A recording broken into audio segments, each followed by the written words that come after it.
But welcome on in, welcome on in. Today, we are continuing the rite of turnabout.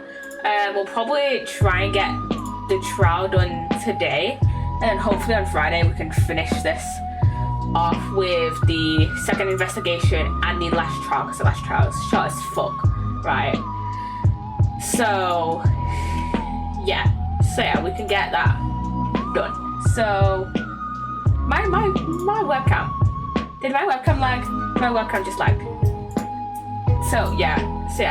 Anyways, let's get into Apologists. And we still have Emma on it. I realized just before stream, like literally right before stream, that I hadn't opened up Apologists yet, and I was just like, oh fuck, I have so much to do during the starting soon screen. It was not even funny. I literally just almost a couple of seconds before I switched over to the screen and I turned my mic on and everything, I literally just posted on my Instagram story that I was live. So yeah. Okay, let's get back into the rite of turnabout. We are playing as Phoenix in the Kingdom of Khura'in, defending Maya. And so yeah, I'm gonna turn down my music a little bit. So yeah, we're defending Maya, and apparently she killed. I'm gonna look over it. So apparently she killed Terrorist in me. So yeah, and then we got, okay, I just had to look over the thing again, the case again, because I'm just like, oh yeah, there's this guy. I don't know who the fuck he is. I'm so confused about who the fuck this guy is, but whatever. So what did we get yesterday? So we got the Writer's Guide, which Albie gave us. I think it was Albie.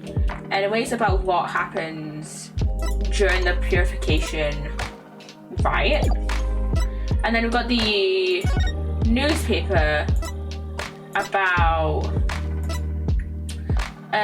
Lady Kira's return. Lady Kira being this kind of person who helped establish the Kingdom of Khura'in. About the purification rite, and the escaped prisoner that we saw kind of escape. I think it was from the cutscene at the start of this case on Monday. And then we've got the autopsy report saying, oh, he died from an abdominal wound caused by a bladed weapon. And it may have been caused by the Warbad dagger even. And then we've got this letter signed in a sanctum, and it's written in Khura'inese, but it's obviously half of it is covered in blood. So when Rafa tried to translate it in the investigation, she couldn't, because it's half of it is covered in blood. And then we've got the inner sanctum photo. So we've got we've got when he died, and then we've got this shoveled snow here with the broken lantern. And then we've got these sanctum prayer flags, which are all stitched together like this, which is weird. It doesn't show on here on this ritual curtain, but they're more of just strung up on a flag, usually not on a flag, usually strung up on I don't know how to say it, on strung up how flags usually are strung up, like these type, strung up how normally the smaller little square flags are usually strung up. I don't know how to describe it. Can it? They're strung up like this. And this is the poster of the Inner Sanctum and Mount Pony Pony. We've got this some Punisher strap that Maya got when she exchanged with someone, when she exchanged her Steel Samurai watch with someone. And then we've got this envelope that was addressed to the High Priest, that held this warning. And I believe it was also Rafa who translated it for us. And it was saying, do not perform the rite, I know what you are planning, from Lady Kira. Then we've got this Warbad arrow, which you may have seen these little holes in here and in this envelope here that were probably caused by this three-pronged arrow. So yeah, and then I've got this wanted wanted program, but no, it's a wanted poster of the escaped prisoner. That's Arabelle.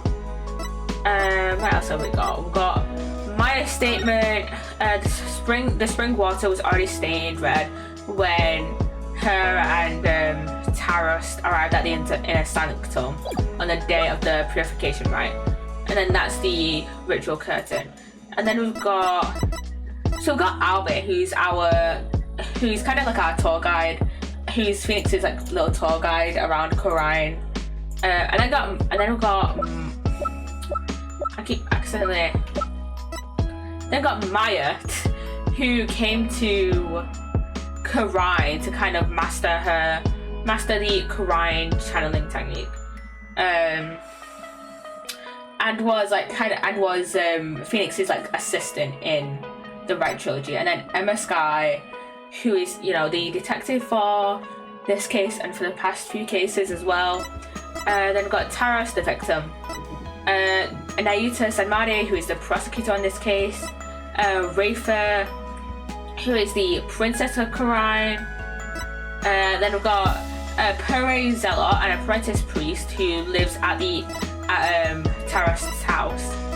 And then we've got this weird guy who came up to us asking if like Phoenix and him knew each other, which is weird. And then we've got Belib Inmi, who was the widow of Taros, who is like the wife of Taros, and I think she's pregnant with a kid. I wasn't able to find any conclusive evidence yesterday, but I think if I can figure out Lady Kiera's motives, and what else did he say? If I can figure out Lady Kiera's motive for threatening the High Priest, then maybe Nick. Today don't look so down, Maya. I'm going to defend you with everything I've got. You do well to cease this insanity while you still can. Is that Nayuta? No, it's Rafa. It's Raven. As I said yesterday, I'm going to defend my client in court. Well, know this. You shall not witness a miracle of the sort that occurred last time when we defended Albert. The moment she is found guilty, you too will be found guilty of abetting the accused. Because they have this like defense act. I can't remember what it's called, but it's like this defense act where basically thank you. Hello Jamie. Hello, welcome on in. Thanks for the follow. Welcome on in. What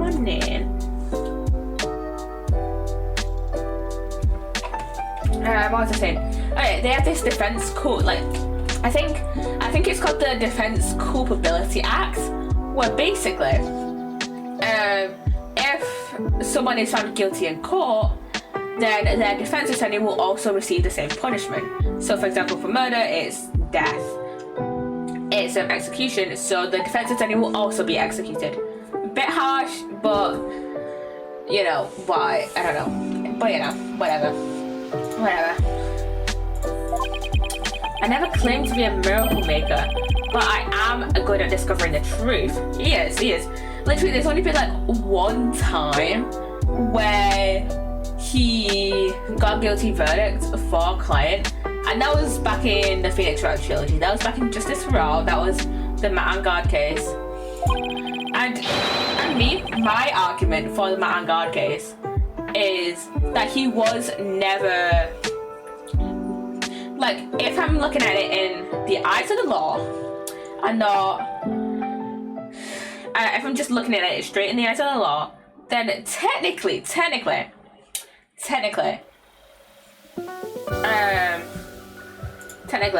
Matt and Guard was never guilty because he hired an assassin. Yes, he was guilty of hiring an assassin, but he was never directly guilty of murder, and that will always be my argument, that Matt and Guard was never truly guilty. He still should have went to prison, but on the account of murder, he was never directly guilty. So, yeah. And unlike miracles, the truth is always waiting to be found. The truth, you say? Then it seems you have chosen your fate. This shall be your very last trial. Nuh-uh. Nuh-uh. Nick, I'm going to prove you innocent, Maya. You'll see. After all, you have to introduce the plumped Punisher warrior of Neo, the Twilight Realm, to the folks back home, right? Right. I may be a defendant this time,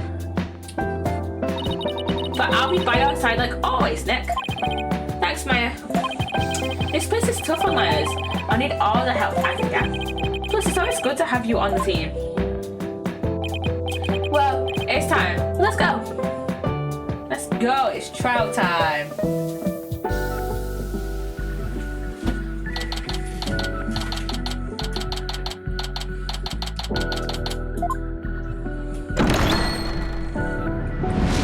Court is now in session.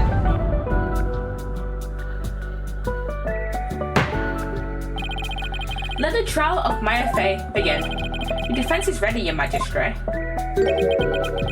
And here he is, Nayuta Sadmadi. Huh? Nayuta, what are you doing?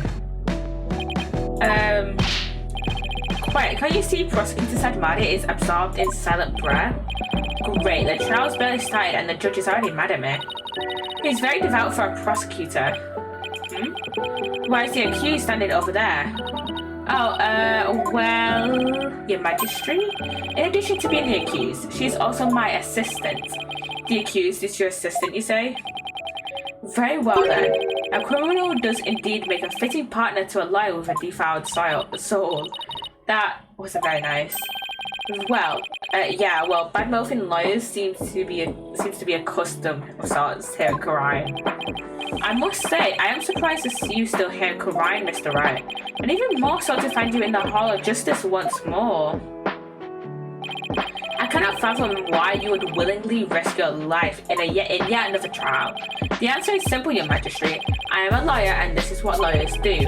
Although, to be frank, I'd rather be anywhere but here right now, but we have to defend Maya. We just have to. Such a foolishness.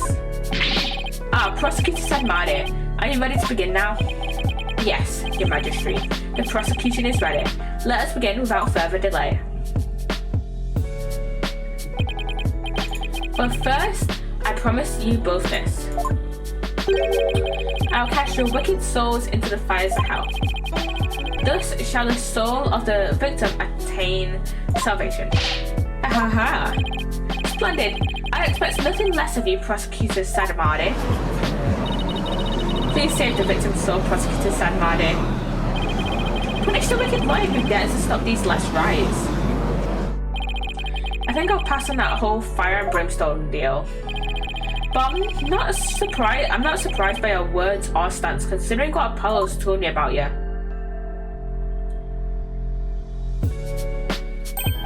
So it was you who instilled that putrid lawyerly guile within him. And it annoys me that his braid and his rosary collide like that. It annoys me so much. Putrid what?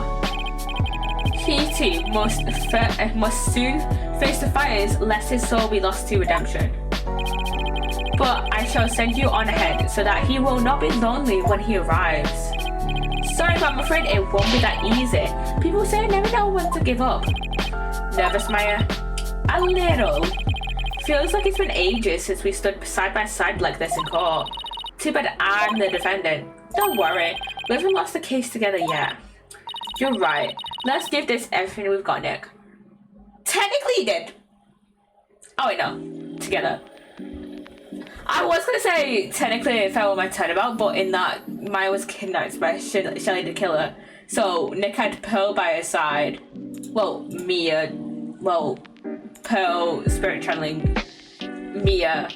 And so Pearl wasn't actually really conscious during the trial, so it was really Mia by his side and not Pearl. Spirit channeling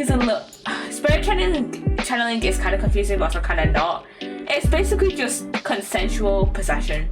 So, yeah. You're right, let's give this everything we've got, Nick. Now then, Prosecutor Sadmadi, would you please explain the case at hand? Of course, Your Majesty. Let us begin the last rites of the victim. Maya Fey has been charged with the crime of murder. The victim of her heinous crime was High Priest Taros Inme. He was conducting the purification rite when he was brutally slain. And the cause of death? Let us review the victim's autopsy report and the crime scene photo, shall we? The cause of death was blood loss from a stab wound delivered to the abdomen. The murder weapon was likely the warbad dagger, which was used in the riot. However, the weapon has yet to be found, though the scene was thoroughly searched. Twice, once by police, and a second by us, by Phoenix. A sacred relic used as a tool of murder? The Holy Mother's wrath shall be most severe. The murder itself took place at the height of the purification riot. The accused has donned Lady Kira's sacred robes, and the victim was there to offer prayers as a high priest of Koraianism. During the rite, the victim and the accused were the only two at the inner sanctum. Therefore, the only person who could have slain the victim is Maya Fey. I must say that does cast a great deal of suspicion upon the accused. Indeed. Now then, allow me to submit this diagram of the crime scene as evidence in this case. Okay, that's been, the inner sanctum diagram has been added to our court record. In Koraianism, slaying a priest is a sin most grave and dreadful. As such, Maya Fey's soul shall be plunged into the lowest level of hell, the hell of tickling. There, she shall be tickled without end for 500 million years. That is a terrible fate indeed. Would the defense care to respond? And here I thought the lowest level of hell was the hell of back pain. To be fair, you did pass out from back pain for what, like a day? I don't remember killing anyone, and I don't have that dagger or anything like it.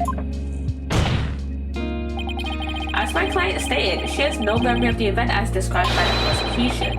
But more importantly, she had no motive to kill the high priest in the first place. What are you gonna say now, Naita?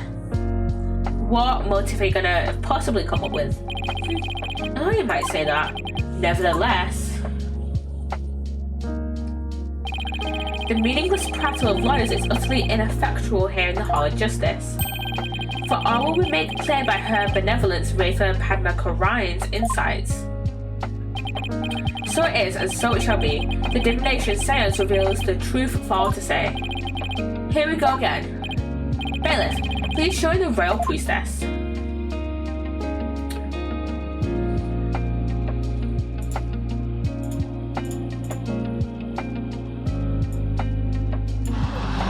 There she is. It's Princess Rafa.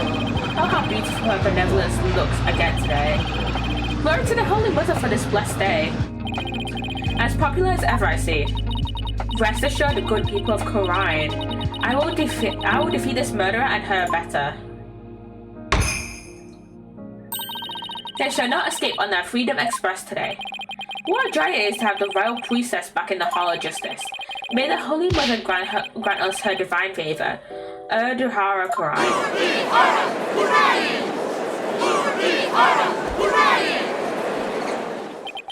She sure looks pleased with herself, especially for someone who didn't know what a Freedom Express was until yesterday.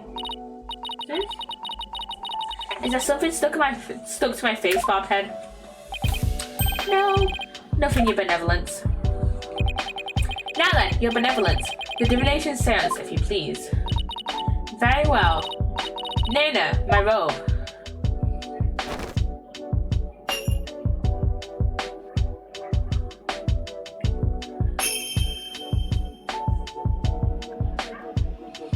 Oh, Holy Mother, we hold this divination seance in your name. I keep forgetting that this is like random bits of voice acting in like the game itself. Let the eyes of everyone here be clear and our ears be unstopped. O dance of devotion, guide the victim's soul to me, so that we may receive their final memories in the pool of souls. Ooh, seance time.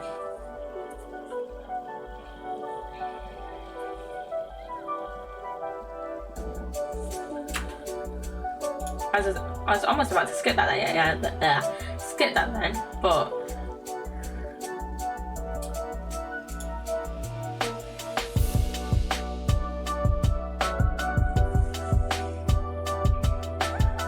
I think I quite like some of these like little 3D cutscenes.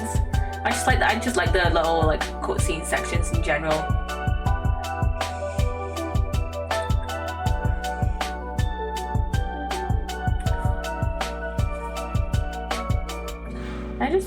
I just stabbed myself with my nail while trying to do this. This would be much better with music, but sadly I am too scared of copyright to put the music on. So yeah, we're gonna have a silence. We're gonna have a silent divination seance. I mean, we have the lo-fi on, which, you know, it's there. It just doesn't fit the vibe of the seance. I wish I checked before whether the Ace Attorney music is DMCA free. I doubt it is, but whatever.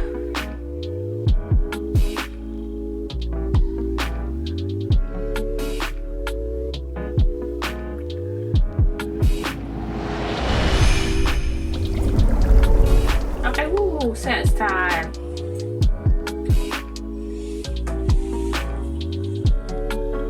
Okay, there's Maya.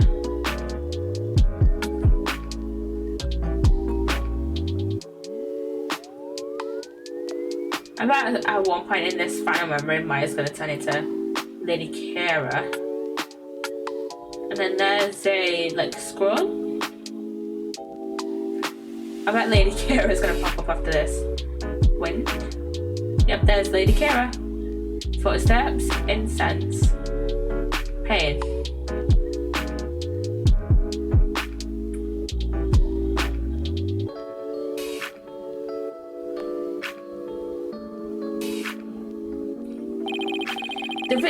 The victim's Mitama has spoken. The divination seance is complete.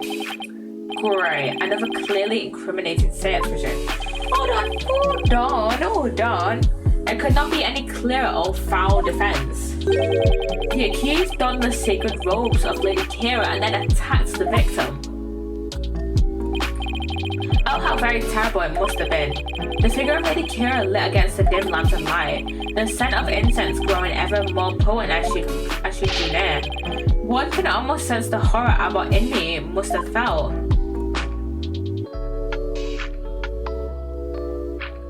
The U-turn is damn butterfly. The facts that are presented by her benevolence are indisputable. But that wasn't me. Do something, Nick. I'm working on it. That couldn't have been any clearer. Looks like I'm in for another uphill battle. The accused committed this vile act during our ancient tradition, the purification rite. Come to think of it, the rite's guide explains the multi-part purification rite in detail. The transformation rite. The high priest reads scripture while a priestess dons the robes of Lady Kira. The rite of the water. The Lady Kira enters the spring and the high priest purifies her along with her dagger. The rite of fire. The priestess circles the sacred flames to purify her soul. Indeed. It would seem that the murder occurred during the transformation rite. The rite dictates that the high priest stand in front of the spring. Therefore, the accused must have attacked him from the direction of the broken lantern. Well, Bobhead, would you care to object? Let's have a. But he didn't have a like wound on the front though, cause assuming he was facing front, like, so he must have been stabbed from the back, which does not make sense at the moment. Of course, because I know my client is innocent. So you say, you truly do not know when you are beaten, do you? I managed to pull it off last time with Albert. I'll just have to do it again. You intend to find fault with her benevolence's insight yet again? It would seem lies are Pokunen creatures indeed. Look at that Pokunen. What exactly is a Pokunen? Someone is a real piece of work, so to speak. They can call me anything they want. The only thing I care about is uncovering the truth. So, Bobhead, are you foolish enough to risk your life for your so-called truth? Because my insights are the truth. To deny them is to willingly dig your own grave.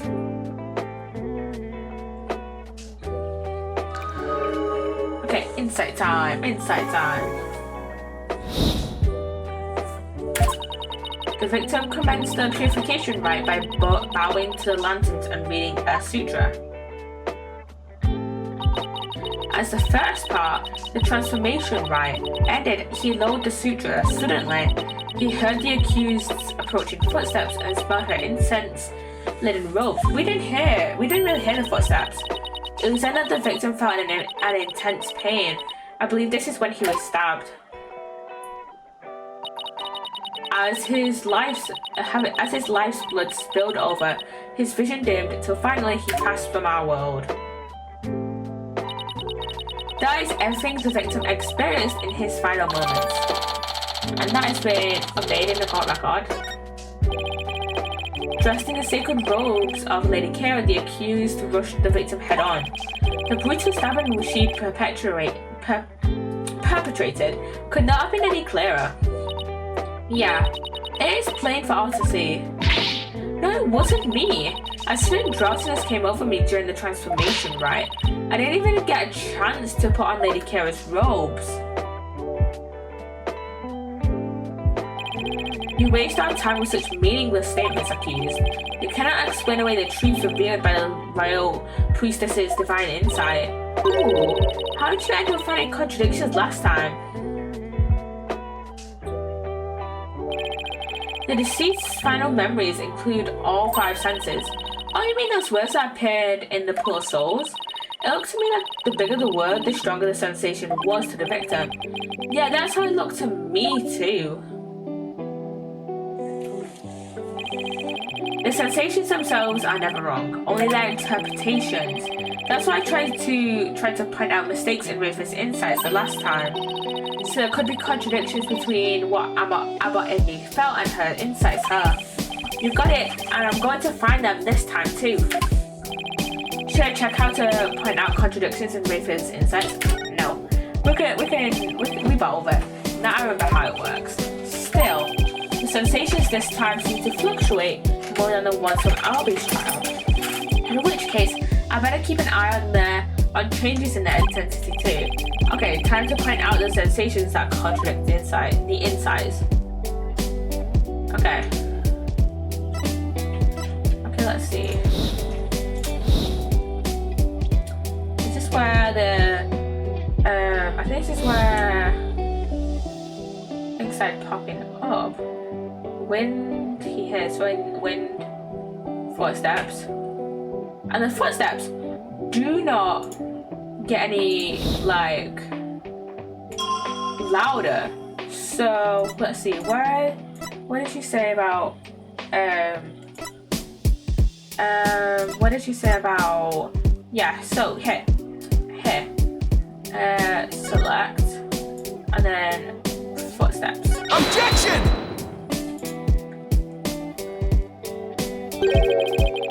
The victim supposedly heard the accused's approaching footsteps. But did he really? What nonsense is this? Is it not abundantly clear? But they don't get louder, so what the bloody hell is going on? Like, if you think someone is coming closer to you, then their footsteps would be louder. But the footsteps say are on the same level. No, it's not, because there is something strange about those footsteps. Strange? Explain yourself, Bobhead. The footsteps are strange because they don't get louder. They're not getting any louder. And why exactly does that matter? Please focus your attention on the incense the victim smelled. The scent grows stronger as the accused approached. If the accused really had approached the victim, the sound of her footsteps would have grown louder as the scent of the incense grew stronger. Why? That makes perfect sense. How can this be explained, your benevolence? Well, there must be a reason. Objection! It is as they say, even a putrid worm of a liar will turn. What does that even mean? He's not exactly singing your praises, that's for sure. Still, we cannot discount this information solely on account of its liarly source. Your benevolence, perhaps you must listen more carefully to the abbot's mitama. Listen more carefully? What's he talking about? Yeah, it would appear so. I shall try to refine the sensation. Refine the sensation? I can more accurately gauge sensations by deepening my communication with a mitama. I didn't know you could do that. Why have we never done this before? By refining a sensation, a clearer picture of the truth can be discovered.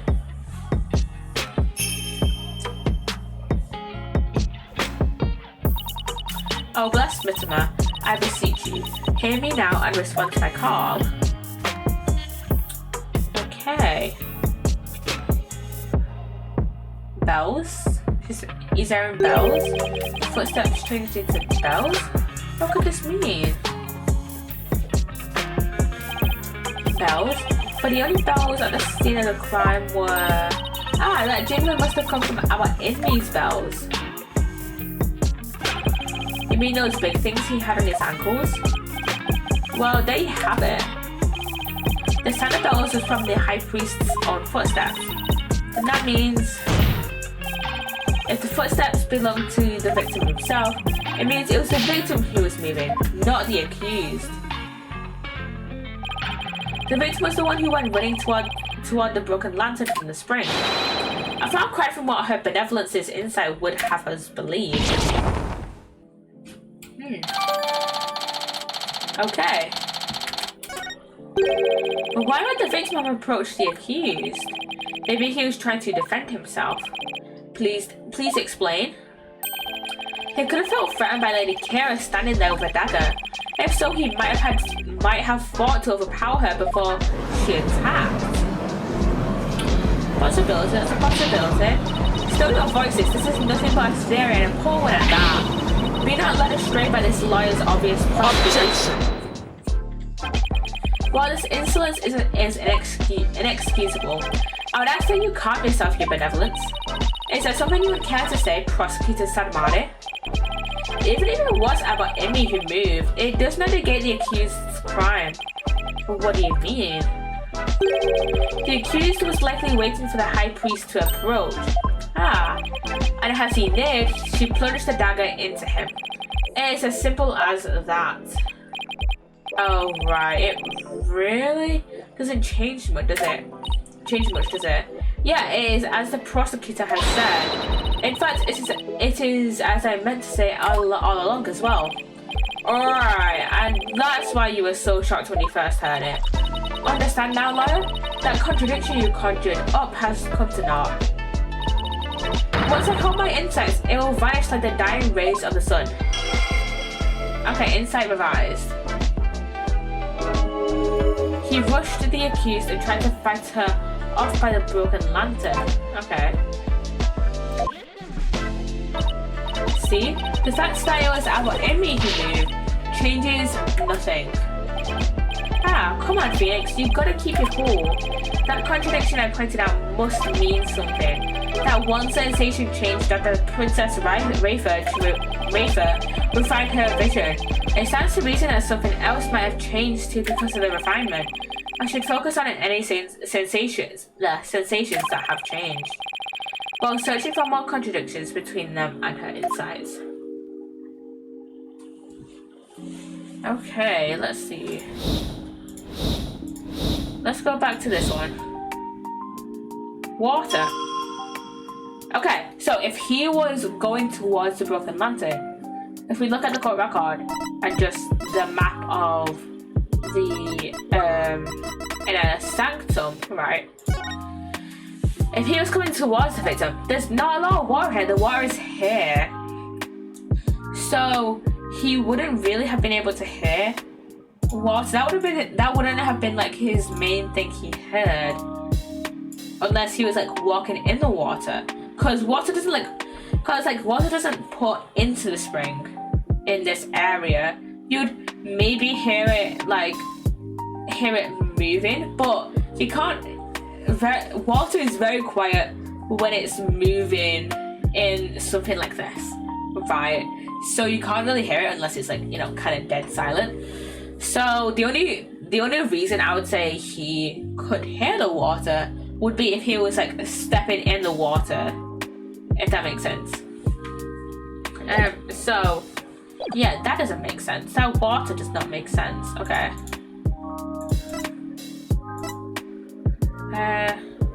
Yeah, he didn't try to fire off by the broken lantern, because the broken lantern was all the way over here, nowhere near the water. No. And to rewind and play it. There, select the water. Objection!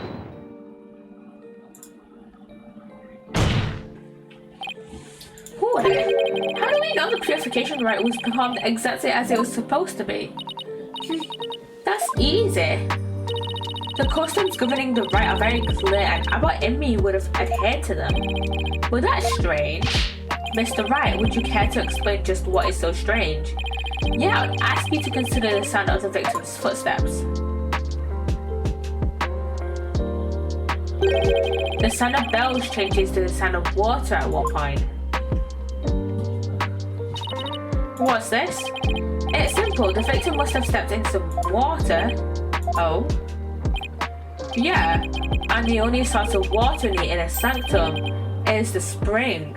And think about it, they're on the mountain, right? There's snow on the mountain, right? So you could say, oh, it could have melted. No, it couldn't have melted because it was at a high enough altitude where like the snow wouldn't have really melted all that much. Like it was cool, very cool on that mountain. So there was no way the snow could have like melted and turned into water. So the only water there would have been in the spring. And therein lies the contradiction. What contradiction? I believe the right died out as it should have. The victim stood with his back to the spring and the accused stood right in front of him. But we now know that the victim then moved into the spring. Poconka, that is absurd. This means the accused's location differs from what her benevolence's insight indicates. Then, where do you propose the accused stood when she donned Lady Kira's robes? Based on the sound of the victim's footsteps, I believe Maya was standing here. I'm gonna say in the spring. Take that!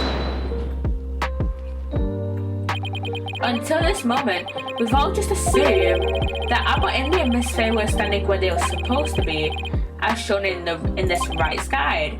In short, the victim should have been standing with his back to the spring and the accused in front.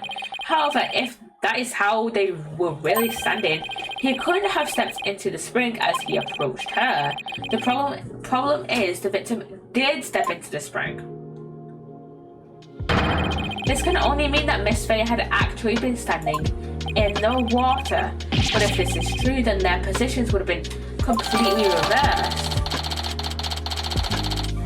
Which makes me think, were they actually performing the transformation rite? Or were they performing one of the other rites? Which one? There's another rite where Maya would have been in the right water. I was gonna say, there's another rite where Maya would have been in the spring and here the rite of water, because we've been assuming that they were performing the transformation rite at this time. But I don't think that's right. I mean, the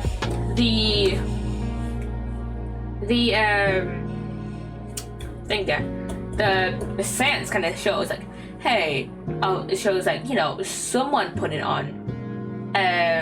who we assumed to Maya putting on Lady Kira's robes. But what if someone else had already put on Lady Kira's robes? Like snuck up behind. What if the robes were like next to the spring, and someone snuck up behind Taras Dinmi, stole the robes, put them on, and then when he was reading the scripture, you know, kind of knocked Maya unconscious or something. Like not. Where am I going with this? What they could have done is. Oh my god, where am I going with this? Well, maybe when Inmi was holding the scripture. Well, what am I saying? What am I saying? How am I even trying to explain this? Is the scripture read in the water, right? No, the only scripture that's read is in the transformation, right? So I'm still confused. What is going on here, Miss Faye? Were you really standing in the spring? I'm sorry, but I barely remember anything about the riot. The High Priest would never make such an obvious blunder during a riot. What on earth? Is that impossible? That's enough! Be that as it may, this does not overturn my insights. It doesn't. Let us say the accused was standing in the spring. So what? So what? This completely reverses their positions is what? That their positions differ from what is customary is rather curious. However, what does that change? It certainly does not erase the accused's brutal crime. I guess you have a point there. You lawyers are an absurd breed. Never thinking ahead, you cling to the first insignificant contradiction you can muster. Huh. Sounds like Princess Rayfair has a pretty good grasp on what lawyers are all about. Oh Maya, where would I be without your brutally frank commentary right now?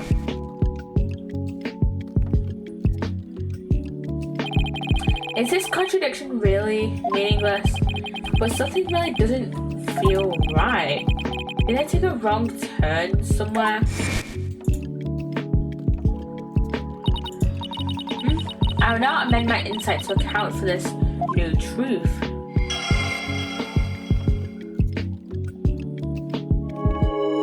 He rushed the accused and tried to fight her off by the poolside lantern. Okay. Now the contradiction is no more. But the truth of the matter still stands, no matter how stubbornly you deny it. What do you have to say for yourself now, Mr. Riot? Nick? Your Majesty, this lawyer may have raised a trivial objection, but her benevolence's insights have no further inadequacies of any kind. Yeah, so it would seem. Wait a second, but there is another contradiction.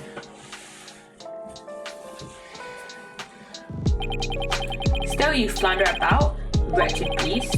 Though you rack that putrid brain of yours, nothing worthwhile will come out of it. Maya, please tell me you remember something that might help us out here. Sorry, I really don't remember a thing. But now that the place I was standing in has changed, who knows? That alone may cause a new discrepancy with Princess Raven's insights. That's right, we now know that Maya was standing in the spring. A major change like that could very well produce a contradiction. I should take another look at the inner sanctum diagram in the core and confirm where Maya and Abbot Inmi were standing, and then focus on finding any discrepancies between their positions and the insights. Let's see. Let's have a look.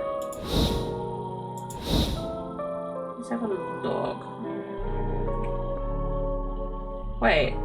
That looks to be the broken lantern though. Wait, rewind. Rewind, play. Look, you can see the flame kind of flying about and stuff, which it shouldn't really have done. And like wind, but like yeah, that shouldn't have really been like that flame wouldn't have been like acting like that because there was like glass panels on each side of the lantern. So it would only act like that it would only be like kind of flying about like that in that direction because of the wind. So Yeah. Yeah, it wasn't the Springside lantern either. Objection!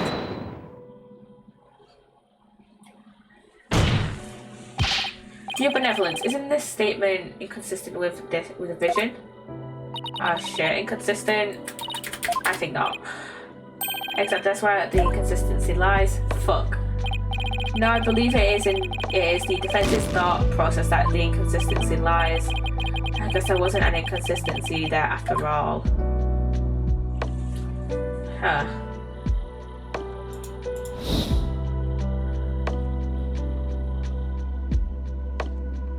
I have no idea.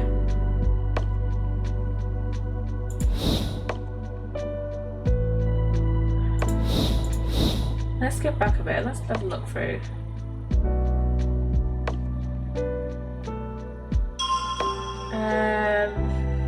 Here, I guess?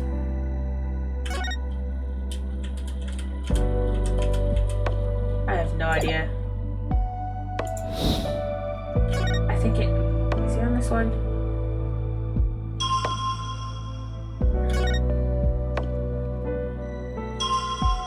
I'm gonna... Objection! That, maybe? I don't know.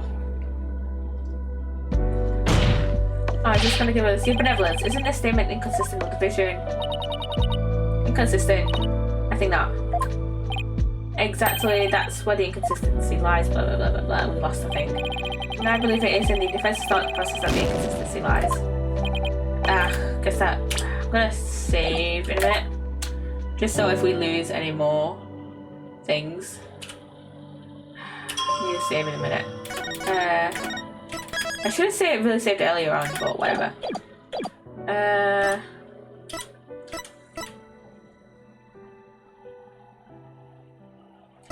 Wait, consult? Talk to Maya. You look like you're having a tough time, Nick. Yeah, because I can't find any contradictions. I mean, the sensations in the vision all seem perfectly fine to me. In that case, why don't you read the insights while focusing on the victim, what the victim saw? What we're trying to do, of course, is sense of sight. Time to go over those insights again. That's what we're trying to do. That is what we're trying to do.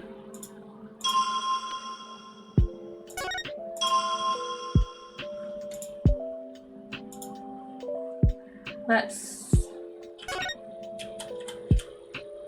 Objection!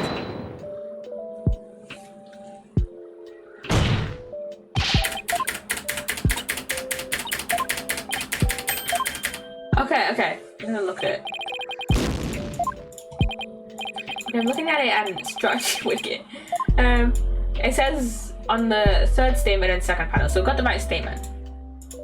And on this one, so it's a lantern side, and the victim looks right.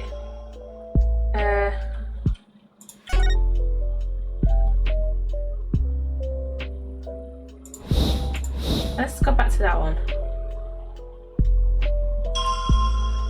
The second panel though.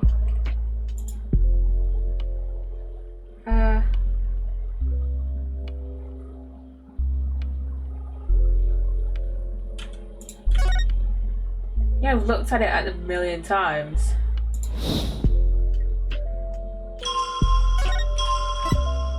Let's go to Maya again, see what she said, if she said it's everything differently. No, she just says sense of sight.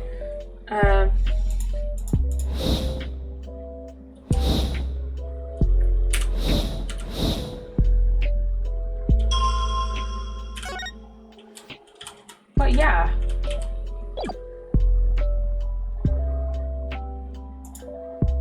Unless it's a different one. Because we were saying earlier that one of the ones looks... One of them looks broken.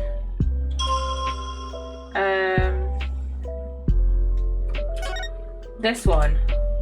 Objection! We're gonna lose another penalty, I know it.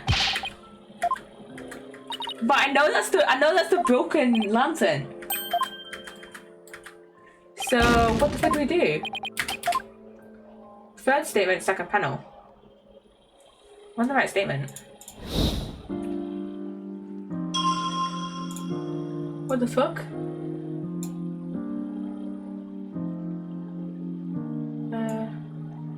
Wait. Oh wait, no, I'm on the wrong paragraph. Third statement, fourth paragraph. Well, not fourth paragraph, fourth panel. There. Telegraphic. Objection! Get that one wrong. Finally! Your benevolence, I found a few contradiction. Fucking finally, oh my god. You did? No doubt it is another one of your vile attempts to slander my insides. I'm so confused about that. I don't know what I found out, by the way. It's bloody boiling in there. Nope, take a good look at what the victim saw. It just might change your mind. The lantern flame behind the accused was flickering. There's nothing unusual about that, especially as the wind has stirred. Now that's where you're wrong. If the accused had been standing in the spring,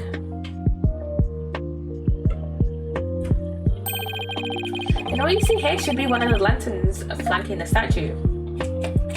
Look how we're almost an hour into the stream, and yet we haven't even gotten onto the testimonies yet. We're literally still on the insides. So yeah, to find the inside, not the insides, the what's the thing? The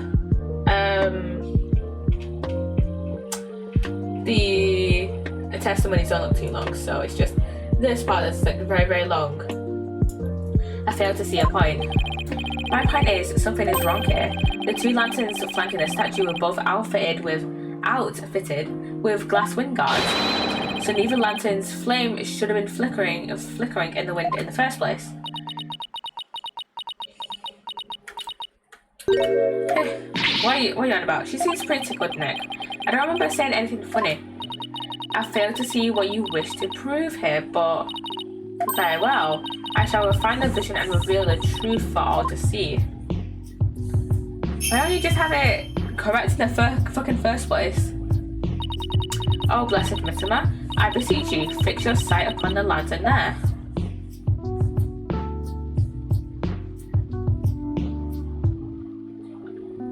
That's one of the fixed ones. Ah, that lantern doesn't have a wind guard on it. Yeah, it doesn't have a wind guard.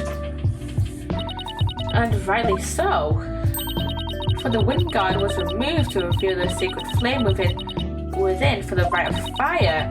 Therefore, there is nothing odd about the flame flickering. Say what? But when we searched the crime scene, those lanterns had their wind guards on.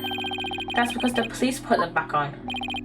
The sacred flames have burned uninterrupted for hundreds of years, defense. We could not risk them being extinguished even during the investigation. Somehow, I don't believe that, Nagita, that they've been burning for hundreds of years. They'll never fly back home. Well, Bob, then, are you done quibbling? If so, then it is time to bow down before this testimony of the Mittima. Nick, don't worry, Maya. I'm just getting started. Alright, let's go over everything we know so far. Maya was wearing Lady Kira's robes and standing in the spring. The High Priestess thought to have been moving toward her, so I should look for sensations that stand in contradiction to this arrangement. I won't give up. Add in 5 minutes, by the way. I'm going to find a contradiction that will undermine the accusation against Maya. Okay, so wait, if we go back to this one. Pause there. The flame wasn't flickering then. So... Objection!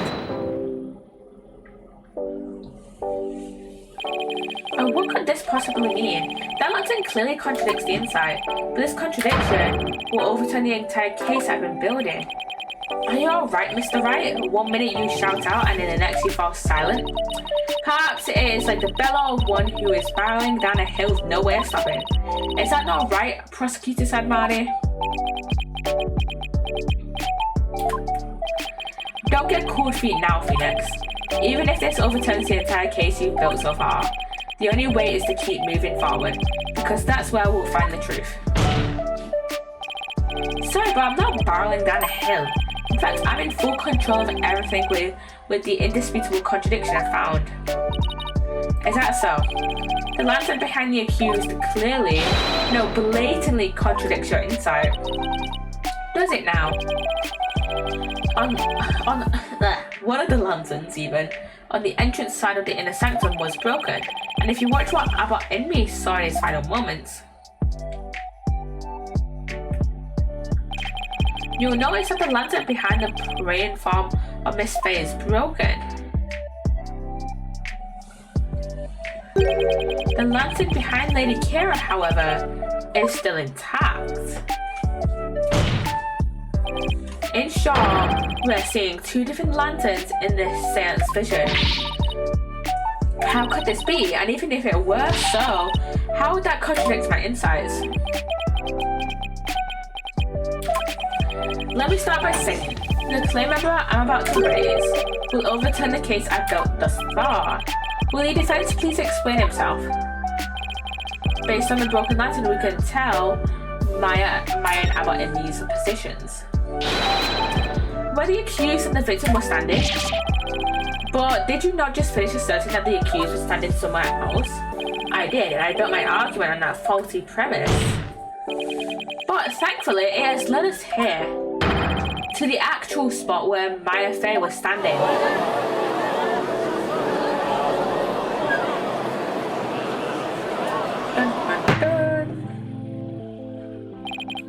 I must say, if the defense keeps changing its assertions in such a capricious manner, its credibility may come into question. I'm willing to take that risk, Your Majesty, because I believe this will be the last time. I'd like to start by pointing out the actual spot where the accused was standing. Very well. Show us where you now believe the accused is actually standing. Based on the location of the broken lantern, where was Maya Faye? Where was Maya really standing? I want to say... here. Take that! You were sure it was there? Oh fuck. Oh fuck, we didn't. My hand slipped. Sorry, can we just stay that one? That no one day count. Counting says battling. You have to make it close to it. I've had enough. This trial need not be drawn out any longer. The defense is failed to cancel the charges filed by the prosecution. Please say there's an autosave. Please say there's an autosave that I can load. 29. Loading the autosave. Loading the autosave.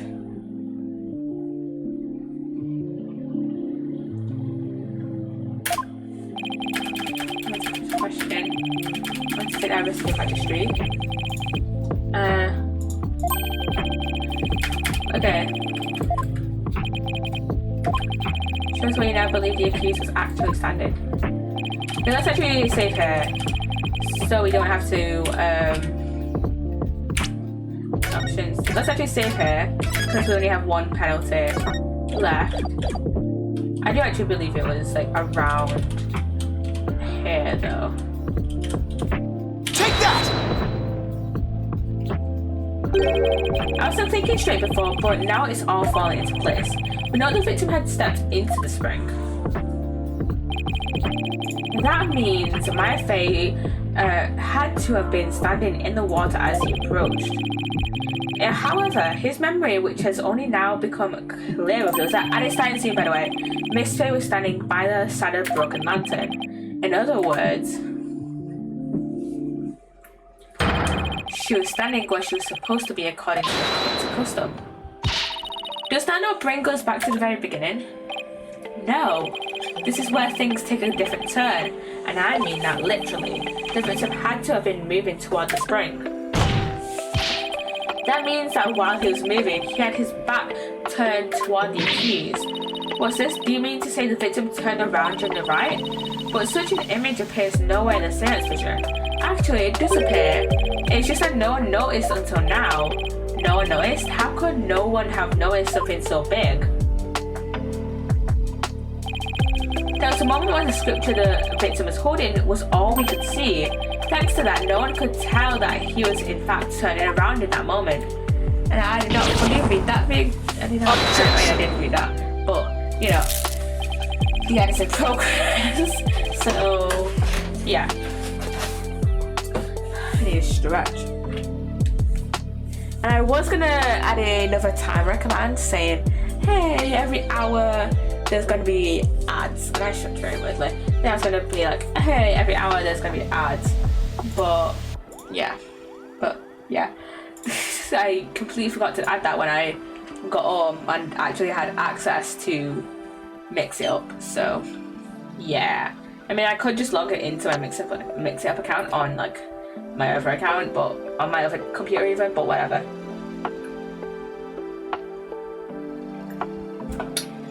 And the ad should be ending soon. Welcome back from the ad, everybody. Welcome back. What did he say?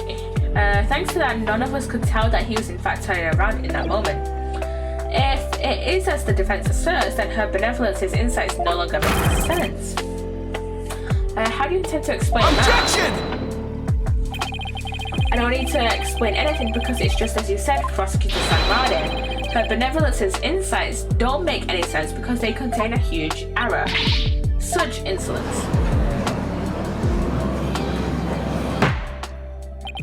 A huge error, you say? Do explain. The huge error is the number of people there. There was multiple people there. More than 2 even. I believe this is what happened at the scene of the crime. The victim was reading a sutra when suddenly he sensed someone behind him. He immediately looked back to see someone dressed as Lady Kira standing there. Wishing to see who it was, he approached the robed figure. So what I was rambling on about earlier potentially makes some sense. That's when he was stabbed. Okay, why does everyone keep saying he was stabbed in, or like asserting he was stabbed in front, when he clearly was not, because he does not have a wound or any fabric in his clothes broken. Like, guys, just look at the crime photo. There's no wound there. There's no wound there. There's no broken clothing there. There's no broken fabric there. He was stabbed in the fucking back. This cannot be. Oh, but it can, and it is. The insight stating the accused stabbed the victim is wrong. And that is the real truth lying behind this testimony of the dead.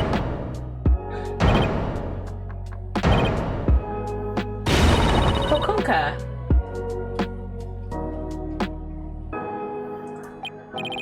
Are you suggesting that there was someone else at the scene of the crime?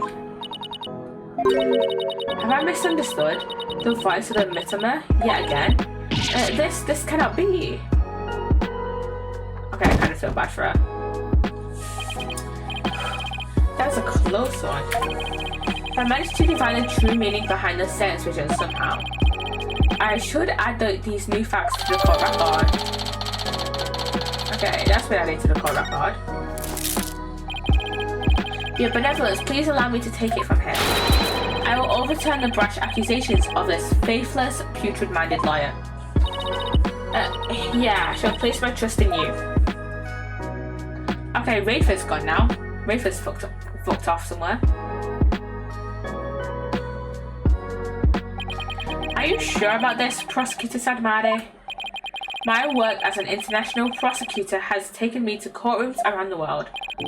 And in that time, I've learned to perform last rites for souls in trials lacking a seance. Yes, of course. Forgive my ludicrous inquiry. Moreover, I have with me a forensic investigator from overseas. I'll show you all the most magnificent last rites ever seen. I guess he really does think highly of Emma and her forensic expertise. I'm impressed that he's come to understand their value. Then again, he is an international prosecutor who solved tough cases around the world. Time to hunker down, huh? Now then, let us continue today's proceedings. Could the defense please tell us who the third party dressed as Lady Kira was? Your new claim has negated the insights of the royal priestess, so I trust you have some evidence to support it, correct? Yeah, of course.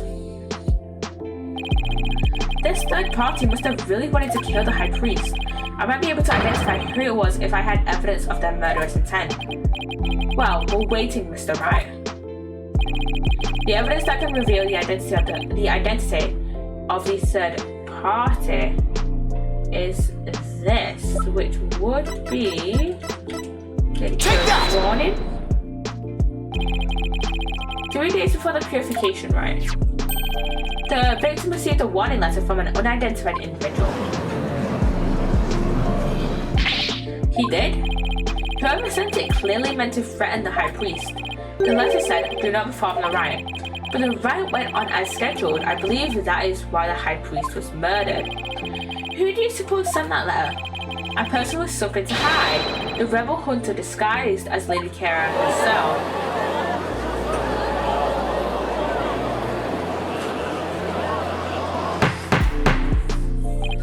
Peace. I don't understand. I'd heard the Lady Kara that has been in the news of like only hunted rebels. If so, why would she have killed the high priest? Excellent question. Maybe it would help to think of it this way. What if the high priest was a rebel himself? Yeah, had secretly been a rebel. The high priest? He couldn't possibly have been a rebel. The high priest, a devout follower of Quranism, a rebel. Do you even comprehend the blasphemy of which you speak? Well, do you? I too found it hard to believe at first, but as I continued my investigation, it started to become more and more plausible. The third party was the rebel hunting Lady Kara, and the high priest was a rebel? Your mockery of Quranism. No. Of the kingdom of Quran itself knows no bounds. Whoops. That shameless punk student liar. He's making a mockery of our religion. As a faithful Quranist, I take issue with these claims, and I am loath to admit them into today's proceedings. I don't like where this is going.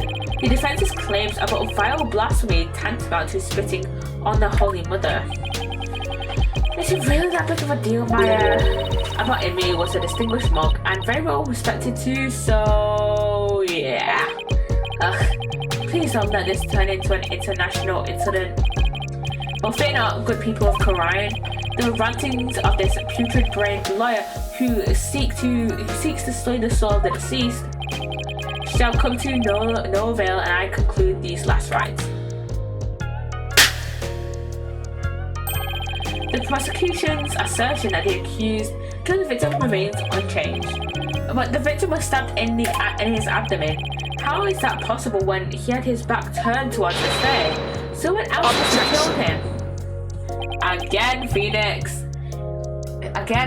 He had no wound on the front of his stomach.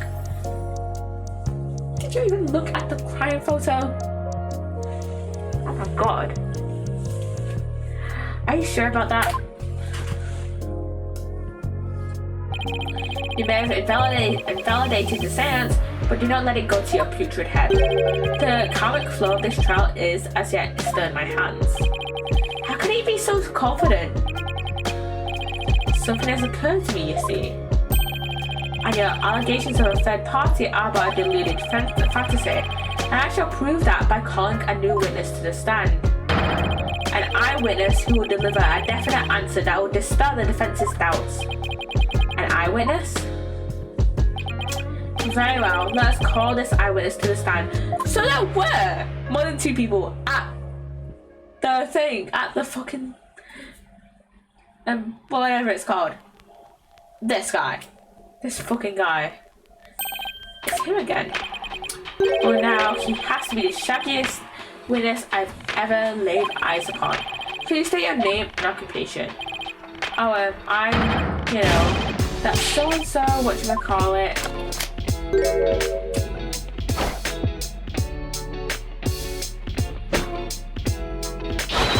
Anonymous TBD. At least that's what they've been calling me. TBD, as in to be determined. Can you just tell us your real name?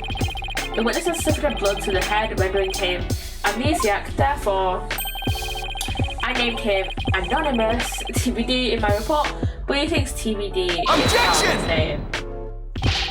You let an amnesiac testify? Have no fear, I've already questioned him at length. While it is true he has utterly forgotten his name and past, okay, his memory of what he witnessed is still very much intact. This would probably not fly in IRL court. Considering the dearth of information, any new knowledge may be of help, and I'm trying to clean my bloody glasses. Therefore, I will permit his testimony. Now, Mr. Immus, please tell us what you saw. Does a good job that this fucking text is fucking huge, because I would not be able to see it if it's any really smaller.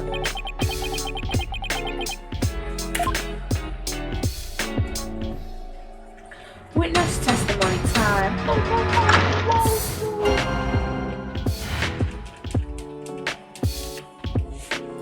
It's still a fucking day. That night I was up on top of Mount Pony, the mountain next to the inner sanctum. I hate clowns, clowns? Why did I say crowns? I hate crowds, so I climbed up there to pray a peace.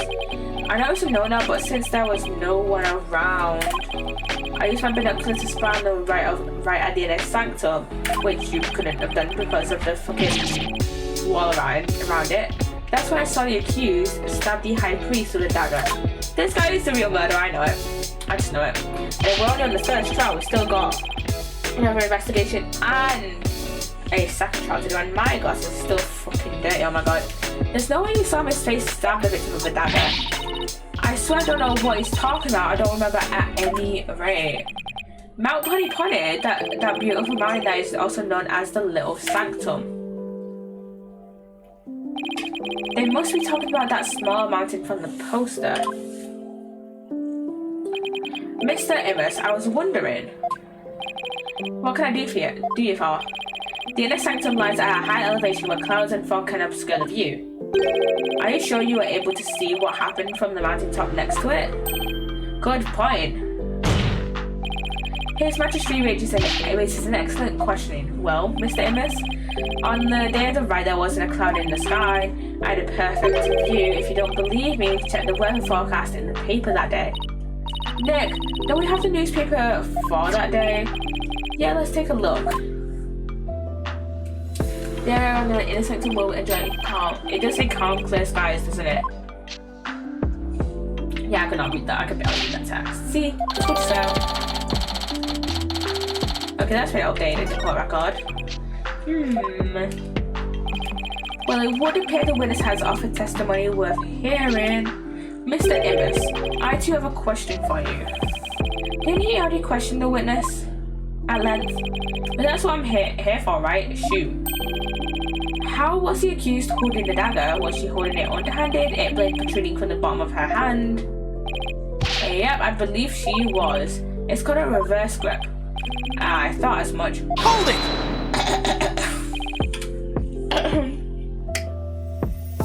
Tampering. What the fuck is it called when the prosecution is like, hey, you say this in court and I'll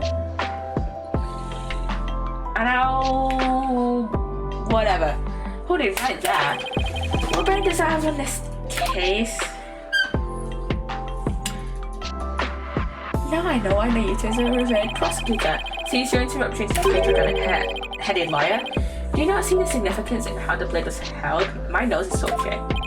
Why don't you enlighten me, oh enlightened one?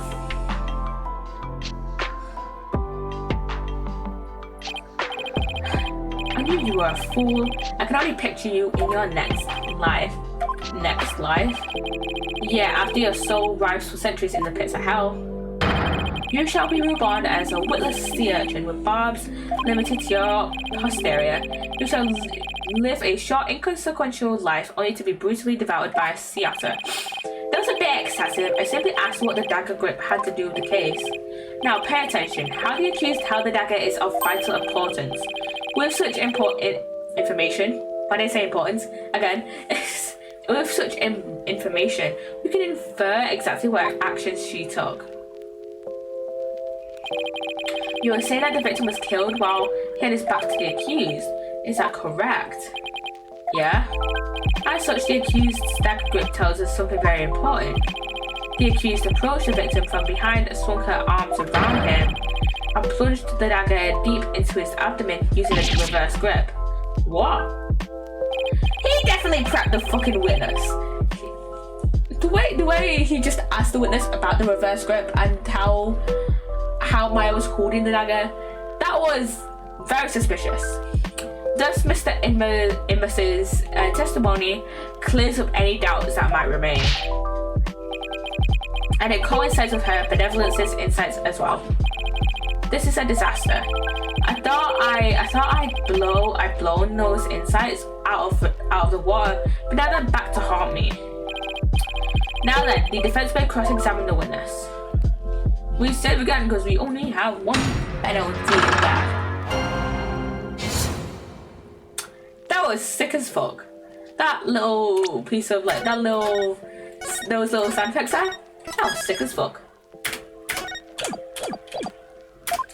Okay. I just realised those the little penalty point up in the corner there, that reminds me of Pose from Tears of the Kingdom. Cause yeah, why not? Objection! I need to go into auto mode. Your Majesty, I had my doubts about this bushy-bearded witness, but now I know we can't trust him. What? You ain't just judging me solely on my bodacious beard, are you? Not at all, Mr. Amos. It's much more than your sketchy appearance. It's your sketchy testimony. His testimony, you say? Yeah, I recall how the inner sanctum was that day. Specifically that it was completely enclosed by the ritual curtain. Why, yeah, I believe you're right. The curtain would have completely blocked the witness's view from Mount Pontonic. Therefore, he couldn't possibly have seen the murder happen. Haha! Mr. Amos, have you been knowingly making false statements to this court? You got me. The witness will lower his voice. I didn't actually see the accused herself. He didn't actually see the accused herself? What's that supposed to mean? Let me set the record straight, I beg you. Give another testimony. The spirit justice sound effects when there is a witness testimony or cross-examination. Oh, I fucking love it. I saw the shadowy silhouettes projected against the ritual curtain. The figures were created by the light of the full moon on that clear and still night. Yeah, definitely. As if you could have shadows at night on the full moon. It was just a shadow, but I could tell it was the accused reverse gripping that dagger. Yeah, definitely. Shadows, that's what you saw. That's right. I could see what was going on by the shadows projected onto the ritual curtain. In the future, Mr. Emmons, I would rather you offer up accurate testimony from the start. Forgive me, my main man, Mr. Magistrate. Chalk it up to my fuzzy memory. Though he saw but shadows, it is still valuable testimony. You have to be kidding me. What are we going to do now, Nick? All I can think of is to look for inconsistencies between the actual right and what Mr. Emmons says he saw. Now then, the defense may cross-examine the witness once more. Again, I'm gonna save again because again, that's a cool fucking sound effect. Those are cool fucking sound effects. Okay, we're gonna save first because we only have one penalty point.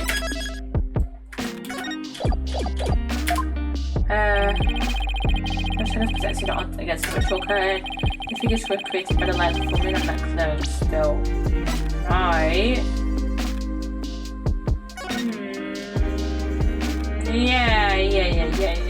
Yeah, definitely. You saw silhouettes protected by the moonlight? Sorry, but that's just not possible. What do you mean? How is it not possible that it was How is it not possible that it was totally possible? That's impossible. I think I'm gonna need a logically translation on that. Let's take a look at this right sky, shall we, Mr. Emmons? The right is held on the moon. moon is directly over the summit of Mount Pony Planet. So if the moon was shining from the west, any shadows would have been cast eastward. But Mr. Ms was standing to the west of the inner sanctum on Mount Pony Planet. Oh, the Holy Mother! That's right, our witness here couldn't have seen any shadowy figures on that curtain. No way! Perhaps it was the sacred flames of the lantern that cast the shadows he saw. I'm afraid not. I inspected them during my investigation, but the flames were too small to cast the crisp, distinct figures Mr. Ms claimed to have seen. And thank you for the raid, Spanky. Welcome on in. Welcome on in. How you doing? Currently, we are just cross-examining a witness caught by the name of Anonymous. His name makes sense in canon. Because apparently he forgot who he was, and that's just the name Prosecutor Sadmadi gave him. Yeah, welcome on in. How you doing? I'll just stream, girl. If you guys who just came in from Spanky's raid do not know me, I'm Poppy. I'm a variety streamer. But for the past almost a year, I've been playing a lot of Ace Attorney, so that's like the main game at the moment you'll see me play. Like any Ace Attorney game, you'll probably see me. You mostly see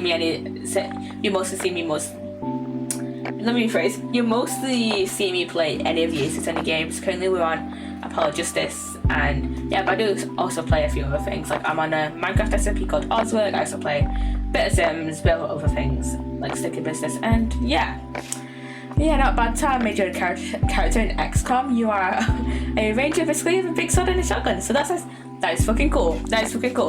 And fun fact, I have actually used a gun before. I think it was some sort of rifle, I think. Because me and I used to be in guys, right?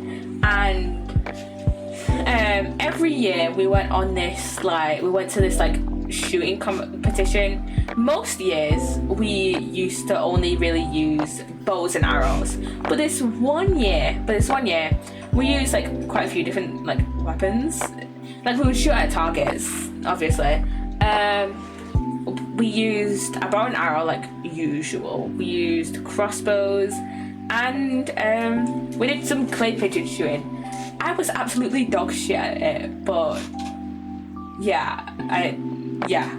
I've used air rifles, paint guns, bows and arrows, but never a real one. Oh really? I think it was some sort of rifle that I've used. But yeah, we did it a few years back. I'm not in guides anymore because after COVID I just could not be arsed going back and kind of rejoining guides. But yeah. I mean, I can't believe they actually let teenagers use guns, but still. I used to teach Kempo Karate, so I've got a few melee weapons lying around from back in the day. My fave are my Size and Joe staff. Ooh, that's cool. That is very cool. I think I did karate for about a month back in year 7. Yeah, I used to do karate back in year 7 for a month. And then so there's 2 high schools that are near me. There's the high school that I went to, and then there's a saint school. There's a religious school. And I did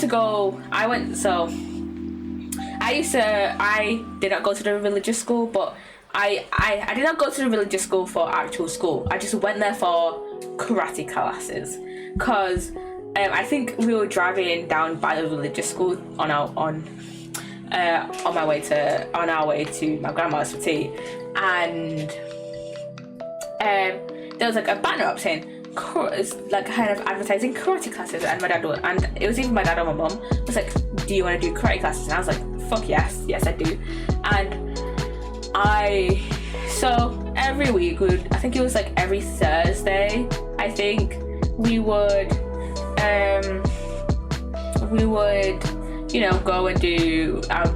go and do these karate classes. I think I did it for about a month, and then I don't even think I got above white belt. I don't even think I got above white belt, because I think what had happened is that there was this kid that was younger than me, like quite a little, like probably about 8 or 9, and at this point I was like 11, and I think he had moved up to yellow belt before me, and I got really frustrated that I had not also moved up to yellow belt, because we had started at like the same time. And so I went, and then I started going for a few weeks after that, and then I was just like to my dad, like my mum, yeah, I don't want to do karate anymore, can't be bothered. So yeah, I stopped doing karate after that, and I haven't done it in 8 years. So yeah, not done it for around 20 years. Full-time work and moving away from my clubs made it impossible to carry on. I did it for around a decade. My dad used to teach me taekwondo beforehand, so I did it when I was a kid. That's cool. But yeah, I understand why I haven't done it in a fucking while. But yeah, it's cool that your dad used to teach it taekwondo though. I don't think there's a lot of places near me that like do like martial arts. I think I don't know if the religious school near me, I don't know if the same school near me still does the karate classes, but because we rarely go that way, because usually now when we're going to my grandma's routine, usually it's like a lot of times we'll go down like a different road. Why? Oh mod, chill the fuck out. I used to judge gradies and I struggled to bend over the joys of getting old. Oh mod needs to chill the fuck out. But yeah, again, that's completely understandable. And what was I saying? But yeah, I don't go past that same school. I think else I removed that somehow, yeah.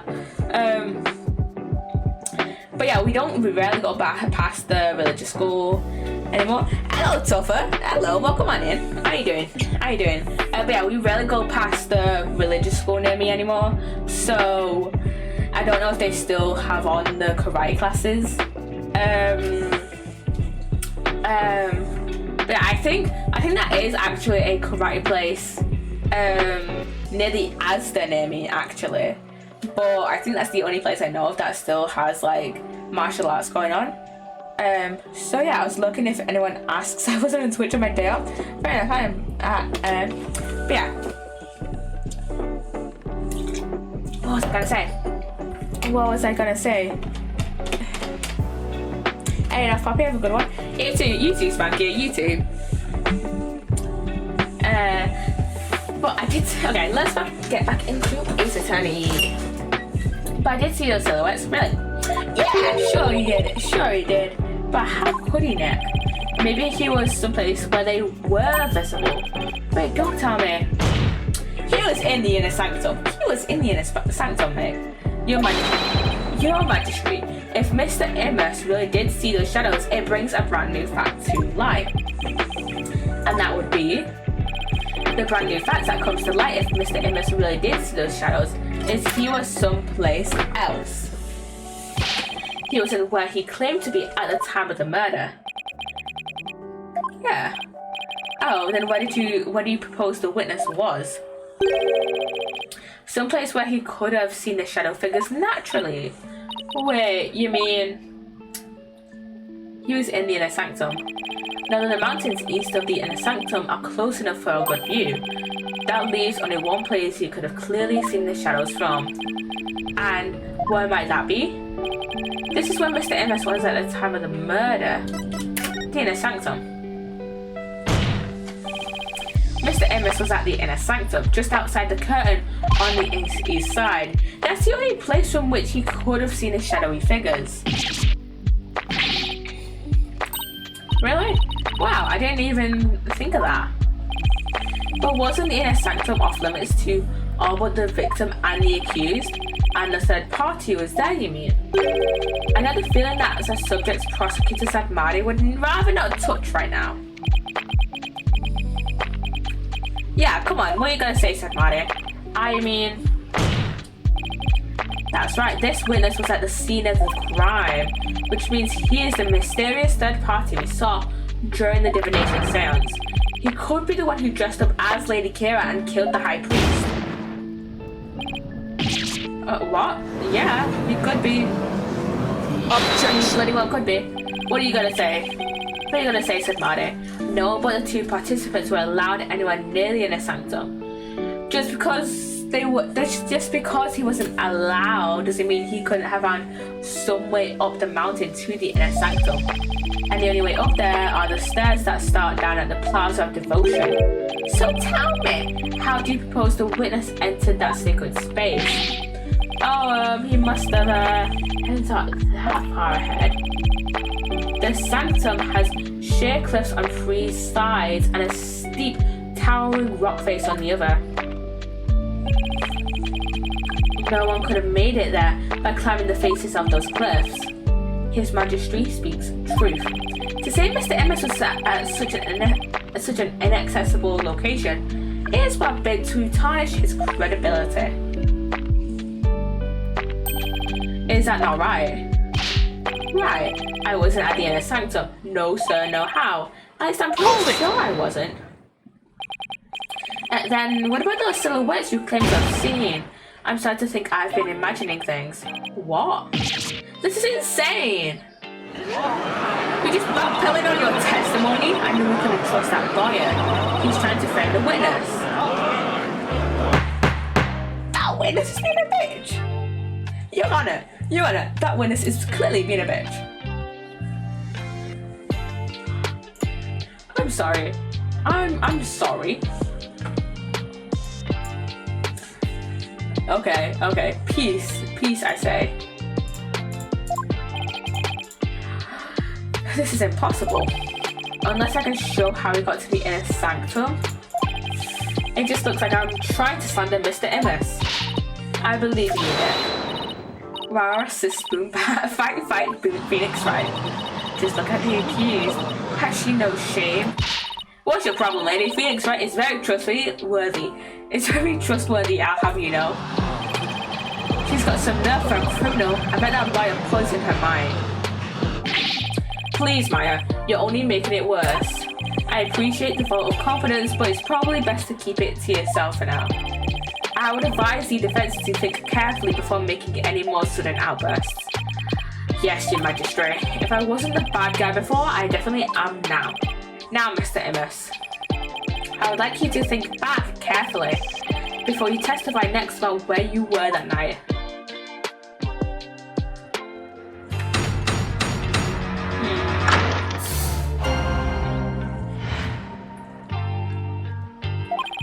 I was never at the inner sanctum, I tell you. That much I'm sure of, even with the fuzzy memory. Besides, it would have been impossible to get there in the first place. Why you lawyers sure are scary. I guess it might have been impossible for him to get to the inner sanctum like he claims, but... Now will you desist in trying to frame this innocent witness? Yeah, I'd like to see you explain how he got up there. Mr. Wright, is it not time to end these cross-examinations? Nah. A moment of desperation leads to 100 million years of torment. It means that for each moment a sinner spends struggling to deny their sins, 100 million years of torment are added to their time in hell. Quarianism is the strictest religion ever. And just so you know, we've already accrued 200 million extra years. Plus the fact they started with, that's 700 million years of torment. Sure, what's another 200 million years, give or take? Well, it's a big deal to me. I can't keep saying that the witness was there at the inner sanctum if I can't prove it. The problem is, how am I gonna do that? Witness testimony time. No, testimony. Cross-examination time. Okay, same. Because again, we only have one penalty point left. You're not in a sanctum, huh? I don't believe that. I don't fucking believe you weren't there to begin with. Hold it! And I have a describing that I'm going to quickly just check here. I wonder if it really wasn't possible for you to get to the inner sanctum. If you have something to say, just say it. Couldn't there have been another way to get there? A way that wouldn't attract attention? No, there isn't. Which means there is. Perhaps the defense would share its theory with us? I don't even have a wild guess, let alone a theory though. Time to reach into my bag of gloves. To reach the inner sanctum without attracting any attention. He fell from the sky. Let's just bullshit this. Maybe you fell from the sky. Ha ha ha ha ha ha. The liar thinks he's a comedian now. I was wondering what crazy theory you would propose next. Well, defense, let's hear it. Mr. Immus could have, parachuted down.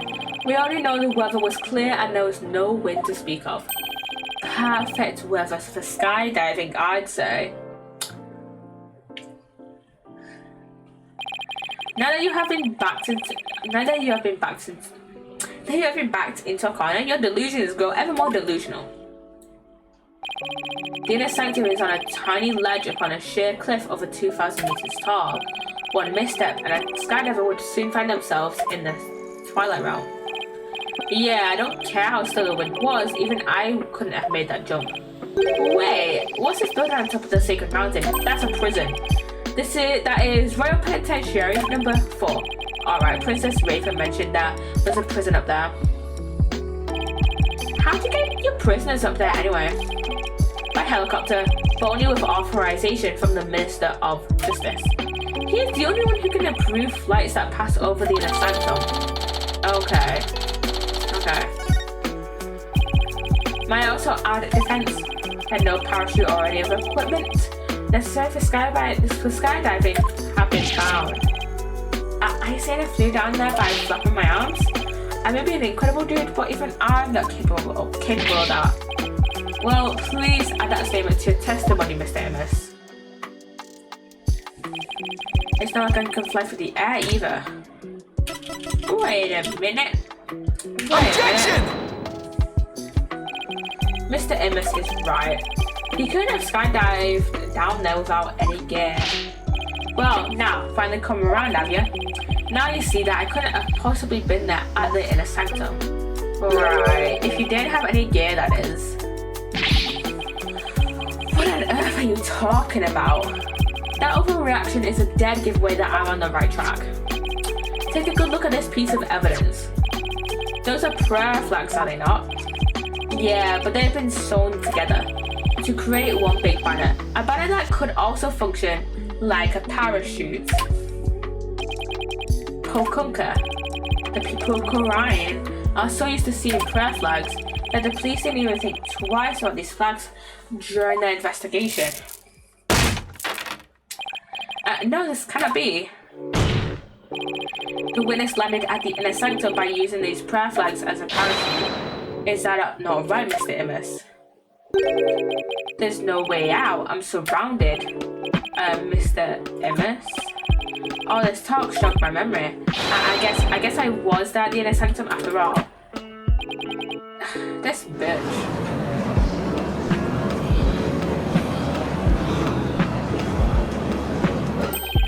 As I suspected, there were 3 people there that night. You did it, Nick.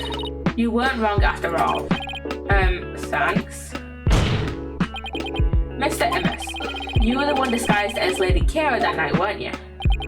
What? No way, no how. It's like this, oh yeah. I was only there at the inner sanctum by accident. How were you at the inner sanctum by accident? By accident? Exactly. And that thing's not a parachute, it's a homemade paraglider. A paraglider? Are you telling me you could fly using that patchwork mess of material? It may not look like much, but it's as sturdy as can be. I rode the wind like an eagle going higher and higher from my earthly launching point. Yeah, definitely. But then something happened that forced me to land at the inner sanctum. So you just happened to land there. You expect me to believe that? Now, please calm yourself, Mr. Wright. However, the fact that the witness was at the inner sanctum is crucial testimony indeed, and it certainly warrants further explication. Therefore, let's continue with more testimony.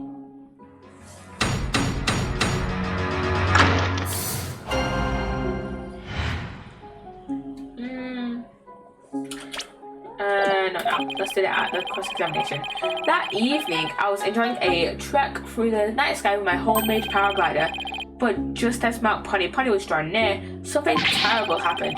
An accident forced me to make an emergency landing at the inner sanctum. As I landed, I banged my head, causing me to lose my memory. So you see, I ended up at the inner sanctum purely by accident. Yeah, sure.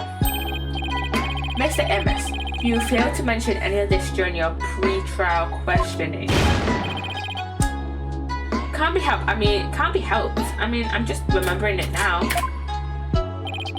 Continue slipshod testimony, and you'll be cast into the hell of hangnails, where you shall have hangnails grown and ripped out for 800 million years.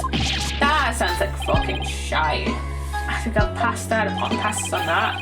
Looks like that court prosecutor said Manny off guard. This is my chance to rip his case to shreds.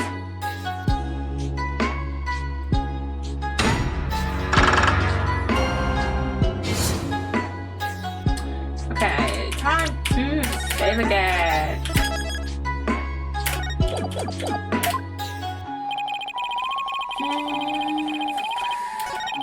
I fail to believe how you're able to get there on accident. Hold it! What exactly was this accident you had? Good question. Now, what was it again? Wind. Oh yeah, it was the wind. Not just any wind, but a sudden gale force wind made me lose control. The wind was strong enough to make you lose control. Yeah, got that right. Okay then, please add that to your testimony. Force winds came out of nowhere, so I made an emergency landing at the sanctum. Yeah.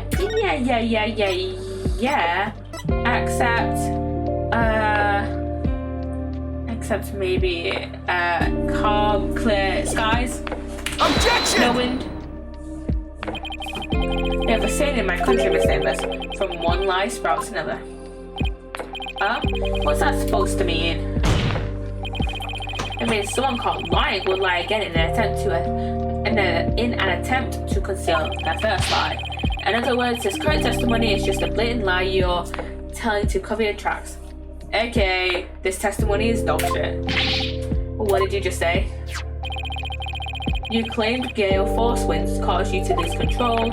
This newspaper has the weather report from the day of the murder.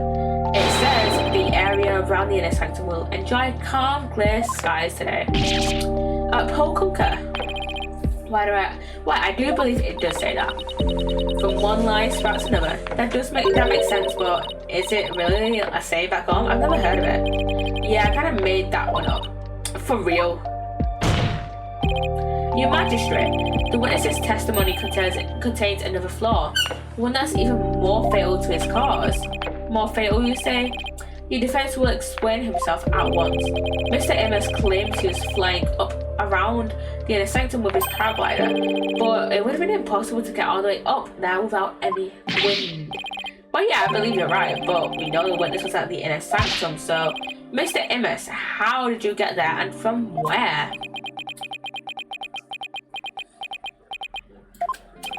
Without any wind, he couldn't have flown up there from the bottom of the mountain. By process of elimination, he came from the prison. The only starting point that makes sense is your magistrate. I believe that's the answer to your question. To reach the inner sanctum, Mr. Amos must have launched himself from there. Take that!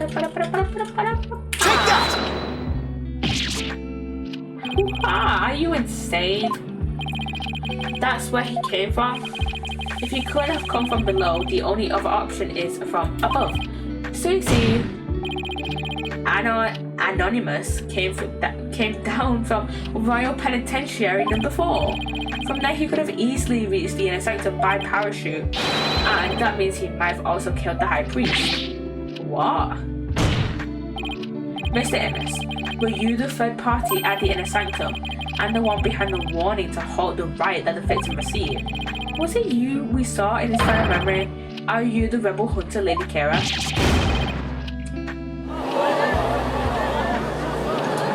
We're getting somewhere. Hey, Mr. Prosecutor, sir, help me out here. You did it. You finally left him speechless. Oh, come on, Mr. Prosecutor, man. Quiet, you fool. Even Sanmadi is done with your shirt. You should use this time to prepare yourself for what is to come. For a fate far worse than hangnail, hell awaits you now. Well done, defense. I must concede this point to you. The witness did, in fact, descend to the inner sanctum from Royal Penitentiary number 4. He didn't even put up a fight this time. That's awfully generous of him. But if you are as perceptive as you seem, then surely you've already figured out the riddle of Anonymous's true identity. His true identity? Not sure I know quite yet, but I guess I'll have to answer with something. It would seem I am the only one still in the dark here. Would the defense care to enlighten me? Who is this man we've been calling Anonymous? The witness's true identity is... Is this really him? Only now do you realize the truth. Well, please do share with us your belated insight. What's wrong, Nick? Why are you holding back? Because this isn't going to be very helpful in our case. Are you sure? Unfortunately, I've got no other choice. That scruffy beard and shaggy mane completely threw me off. But it's all becoming clear now. The nighttime base jump from the mountaintop prison, the precise landing at the inner sanctum using only a homemade parachute.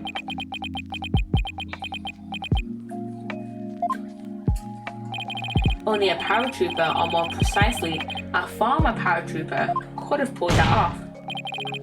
The witness is Dats Arabal, prison escapee and key member of Dirk's rebel group. What? Oh, come on, we know it's you. Just give up already. The witness is an escaped prisoner? Precisely, the police have been scouring every corner of the city to no avail. Meanwhile, here he was under our noses the entire time. Didn't think anyone would see through my clever disguise. But the witness's charade is not all that has been shattered. Is it defense? Boy, do I hate this guy. Please recall the defense's own words. Whoever sent it meant to clearly threaten the high priest. The letter said, do not perform the rite. But the rite went unscheduled. I believe that is why the high priest was murdered. Who do you suppose sent that letter? A person with something to hide, the rebel hunter disguised as Lady Kara herself. The rebel hunter, Lady Kara, was actually a rebel himself. He claimed that the real killer was the rebel hunter disguised as Lady Kara. Yeah, and what's your problem? What of the witness's true identity? Only a paratrooper, or more precisely, a former paratrooper, could have pulled that up. Could have pulled that off even. This witness is Dats Arabal, prison escapee and key member of Dirk's rebel group. Oh no! He is a rebel and escaped prisoner. He could not possibly have been Lady Kara, mortal enemy of the rebels. No!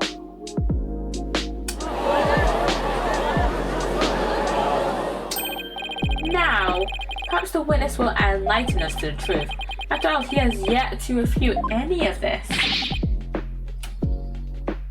Yeah, they got me. I'm the razor-sharp fangs of the defiant dragons.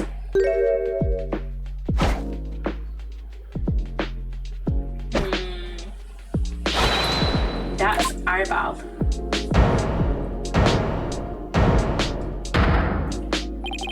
Where did you get your memory back? Oh, around the time you guys were talking about there being no win. But you gotta give me credit for making it up all that testimony off the top of my head. Are you prepared to tell us the truth now? Well, it's true I parachuted down to the inner sanctum, but I banged my head on impact and ended up unconscious outside the ritual curtain. In short, all my eyewitness testimony was a big fat lie. A big fat lie? Oh, by the way, long time no see, Yuti. How do those two know each other? How do Nayuta and fucking this guy know each other? Wait, they know each other? Your magistrate? This filthy rebel belongs in a jail cell. Oh yeah, of course. Bailiff, seize him at once. Seems you really have forgotten the will of the dragon, huh, Yuti? I haven't. I know dogs of the Garen regime. I'm gonna lay a finger on me. Alley-oop. And he's off. And he's off. Deploy all available resources. I want all units placed on high alert.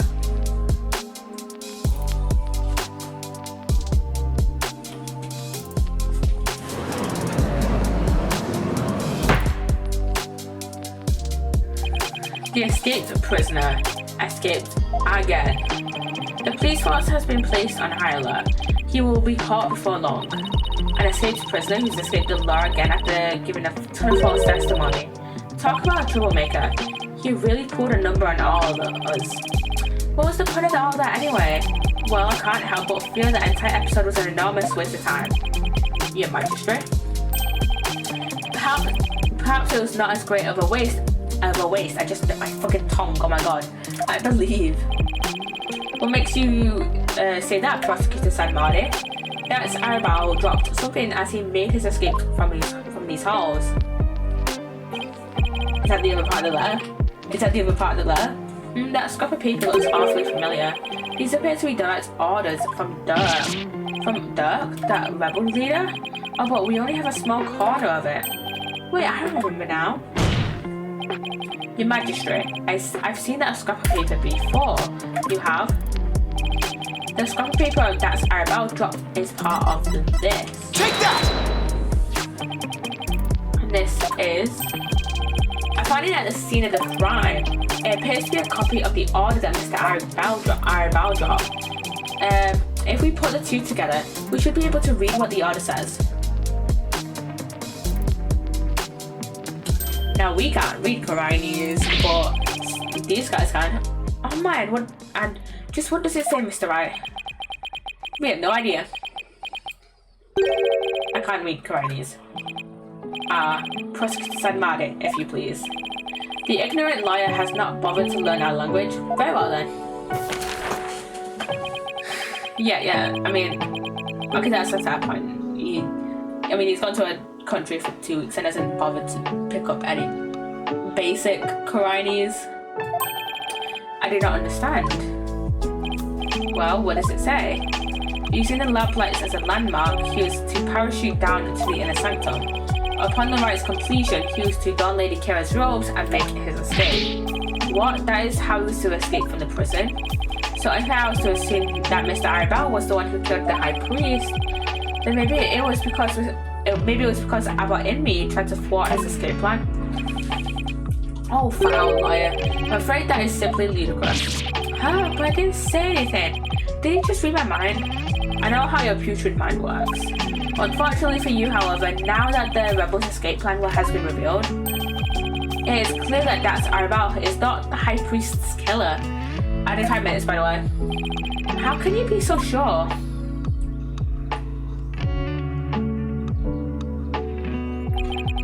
If only you would use that putrid brain of yours every once in a while. Dax Arabelle's plan could not have worked without the help of a certain individual. What do you mean? I'm speaking of Abbot Inmi, of course. Had Dax Arabelle simply donned Lady Kira's robes and made his escape alone, he would have been far too conspicuous. But were he by the High Priest's side, the faithful citizens praying in the plaza would have had no cause to suspect anything. It is therefore unthinkable that Arabelle was the High Priest's killer. Okay. So then you're saying the High Priest was I cannot bear to say it, a rebel. I'm afraid it is so. He numbered among the rebels who threaten our kingdom. How could this be? The High Priest, a rebel? There must be some kind of mistake. Let it go and move on. Accept the truth is the only way. And that goes double for you, Defense. Cease your futile battle now. And why should I? Because I will now put the final nail in the coffin of the accused. Now that we have eliminated Arabelle from our list of suspects, there's only one person that remains. The accused, Maya Fey. Hold it right there. Are you forgetting something important? Something important? Please do explain, Defense. We can't end this trial without looking at the third party. I'm talking about the true identity of the Lady Kira we saw in the Satan's vision. If that wasn't Arabelle, then Objection. who was it?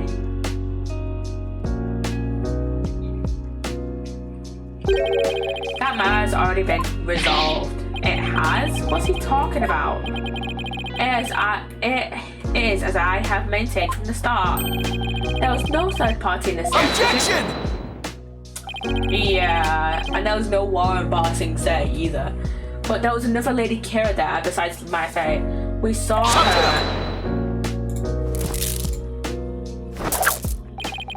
What the? Can't do my finger point.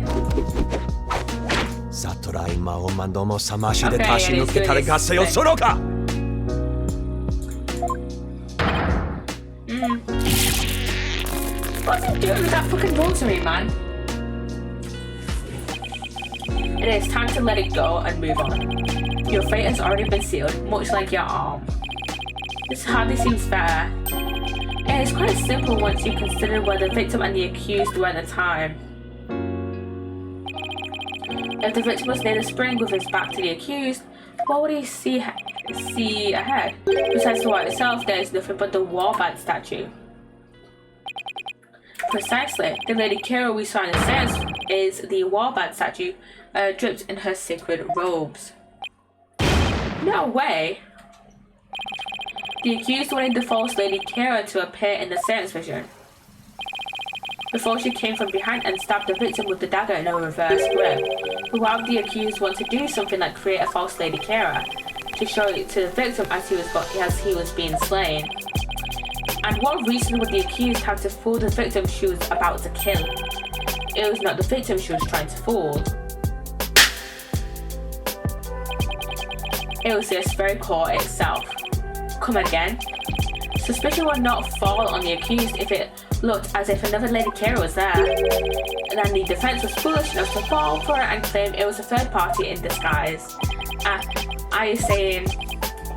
I am. It was all a cleverly wicked scheme perpetrated by the accused. A scheme in which he sought to use the Satan's vision to mislead us.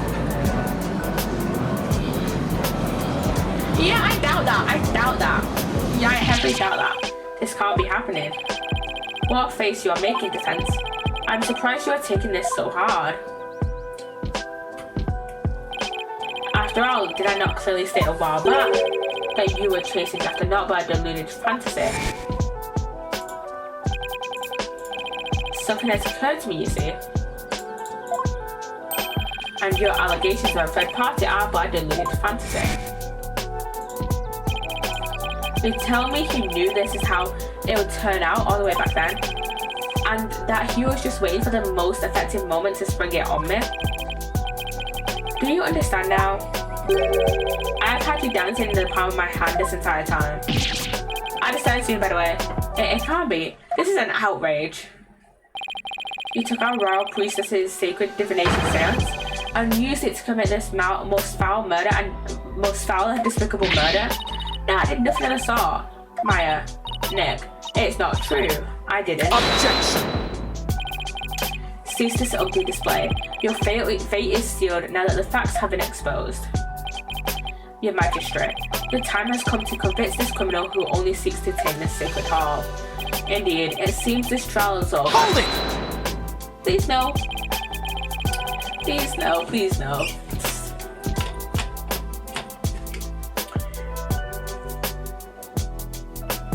Nobody's gonna give us a guilty verdict. We're not fucking done yet. We're not fucking done yet.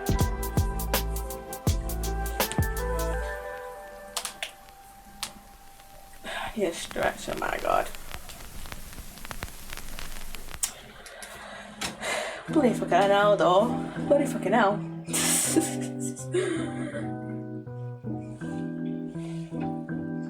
Yeah, that guy though. That guy. He definitely was the murderer instead of, you know, Maya.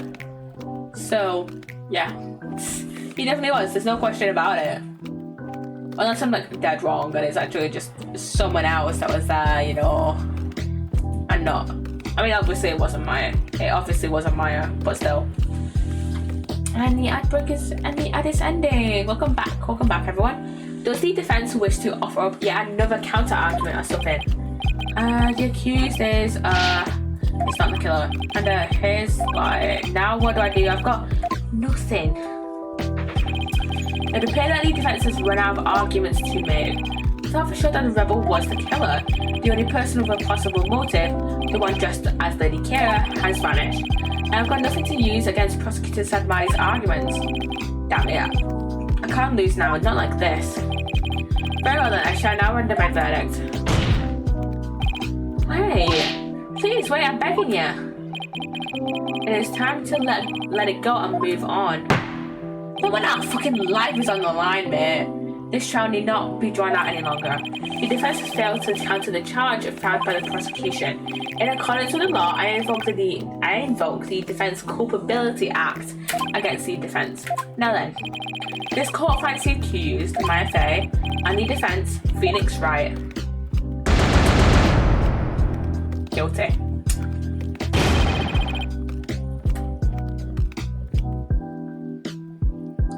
Well.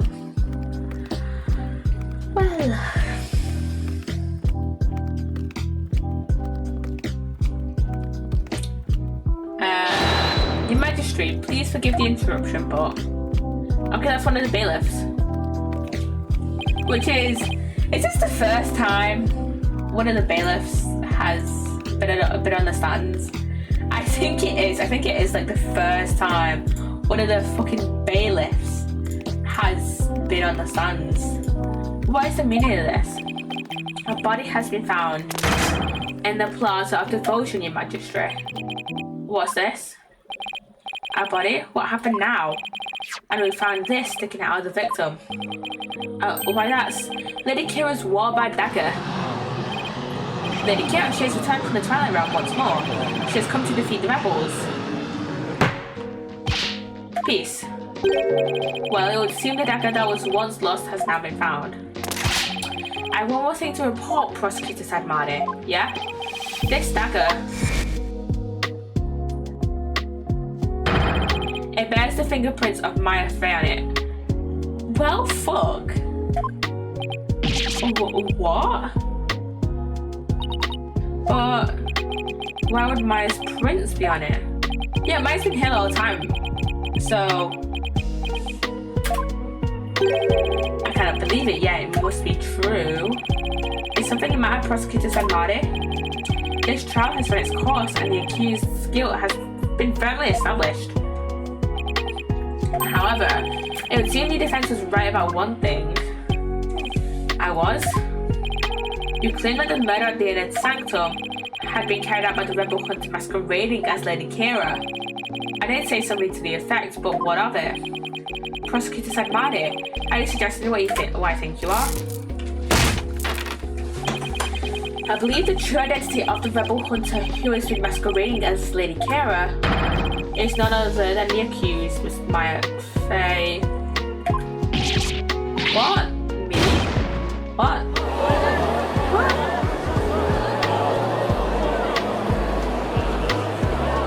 What? I realize how shocking this must seem. Looking back, however, I now realize there was much that pointed to this fact. The rebel hunting Lady Kira was first sighted about 2 years ago, and the accused first came to our kingdom 2 years ago as well. Well, the timing matches perfectly, but there is more. That warning letter was found in the High Priest's bedroom 3 days before the riot. Despite his house being locked up tight at Objection! night. How does that prove anything? Objection!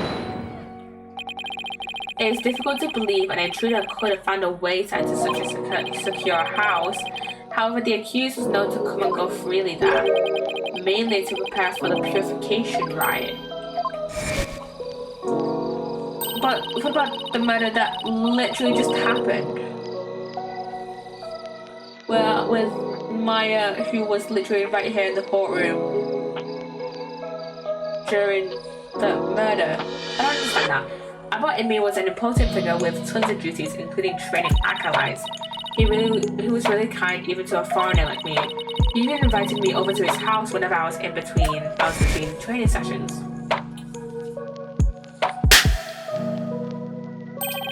The accused could have easily left the house unlocked for herself without anyone noticing.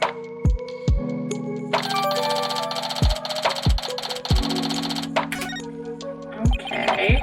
If we assume that the accused was Lady Kira, but the thing is though, with the letter, I've just been assuming that it was just like mailed to them and left outside their house, or like laid out, like put through a mailbox, put under the door, or like left outside their house, and that Belly put it in the bedroom, or like Abbott and me put it in the bedroom. So yeah, if we assume that the accused was Lady Kira, that more than establishes her motive for killing the High Priest.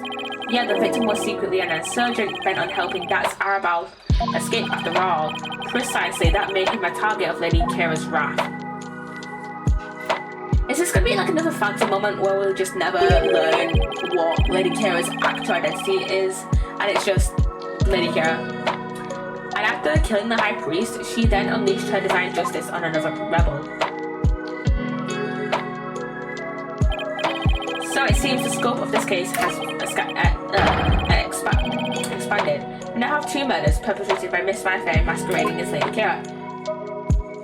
But again, Maya has been here in the court. So how do you explain that, Sadmani? If Miss Faye is indeed a serial killer, it affects the severity of her punishment. In light of this, I believe the second murder must be investigated before we can proceed. As you wish, Your Majesty. My Faye, I hereby charge you with the second murder. She has been here in this courtroom. I want to punch Sadmani in his face so badly. It's not even funny. It's not even funny. It's not even funny. May your defiled soul feel the weight of your sins. A newly murder charge on top of a guilty murder. It seems the defense will live to see one more thing. Another thing. Ew, the murder was the body was found in the plaza. And assuming someone brought them. And I assume the murder happened in the plaza. Right? Right. So if it was in the plaza, a very public place, then wouldn't have seen Maya. I'm just rolling on the assumption that it literally that the murder just happened. I with someone disguised as Lady Kira. So and then someone would have seen Maya leave the courtroom. So because she's a fucking defendant. Unless I'm interpreting this way wrong. It seems the defense will live to see one more day. Talk about hanging on by a thread. Come tomorrow, a far more terrible punishment awaits you. I hereby suspend these proceedings so that the second murder may be investigated. Until the conclusion of this new investigation, this court is adjourned. It's adjourned.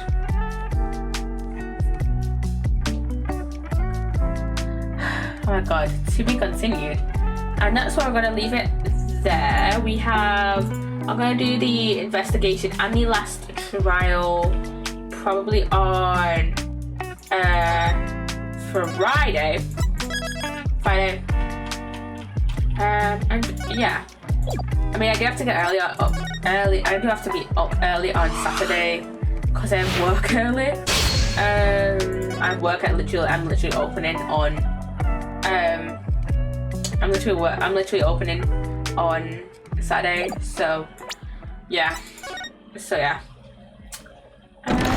Anyways, I hope you've enjoyed this stream. I'm not gonna raid out today. So yeah, I hope you've enjoyed the stream, and I shall see you guys on Friday. So yeah, bye guys. Bye.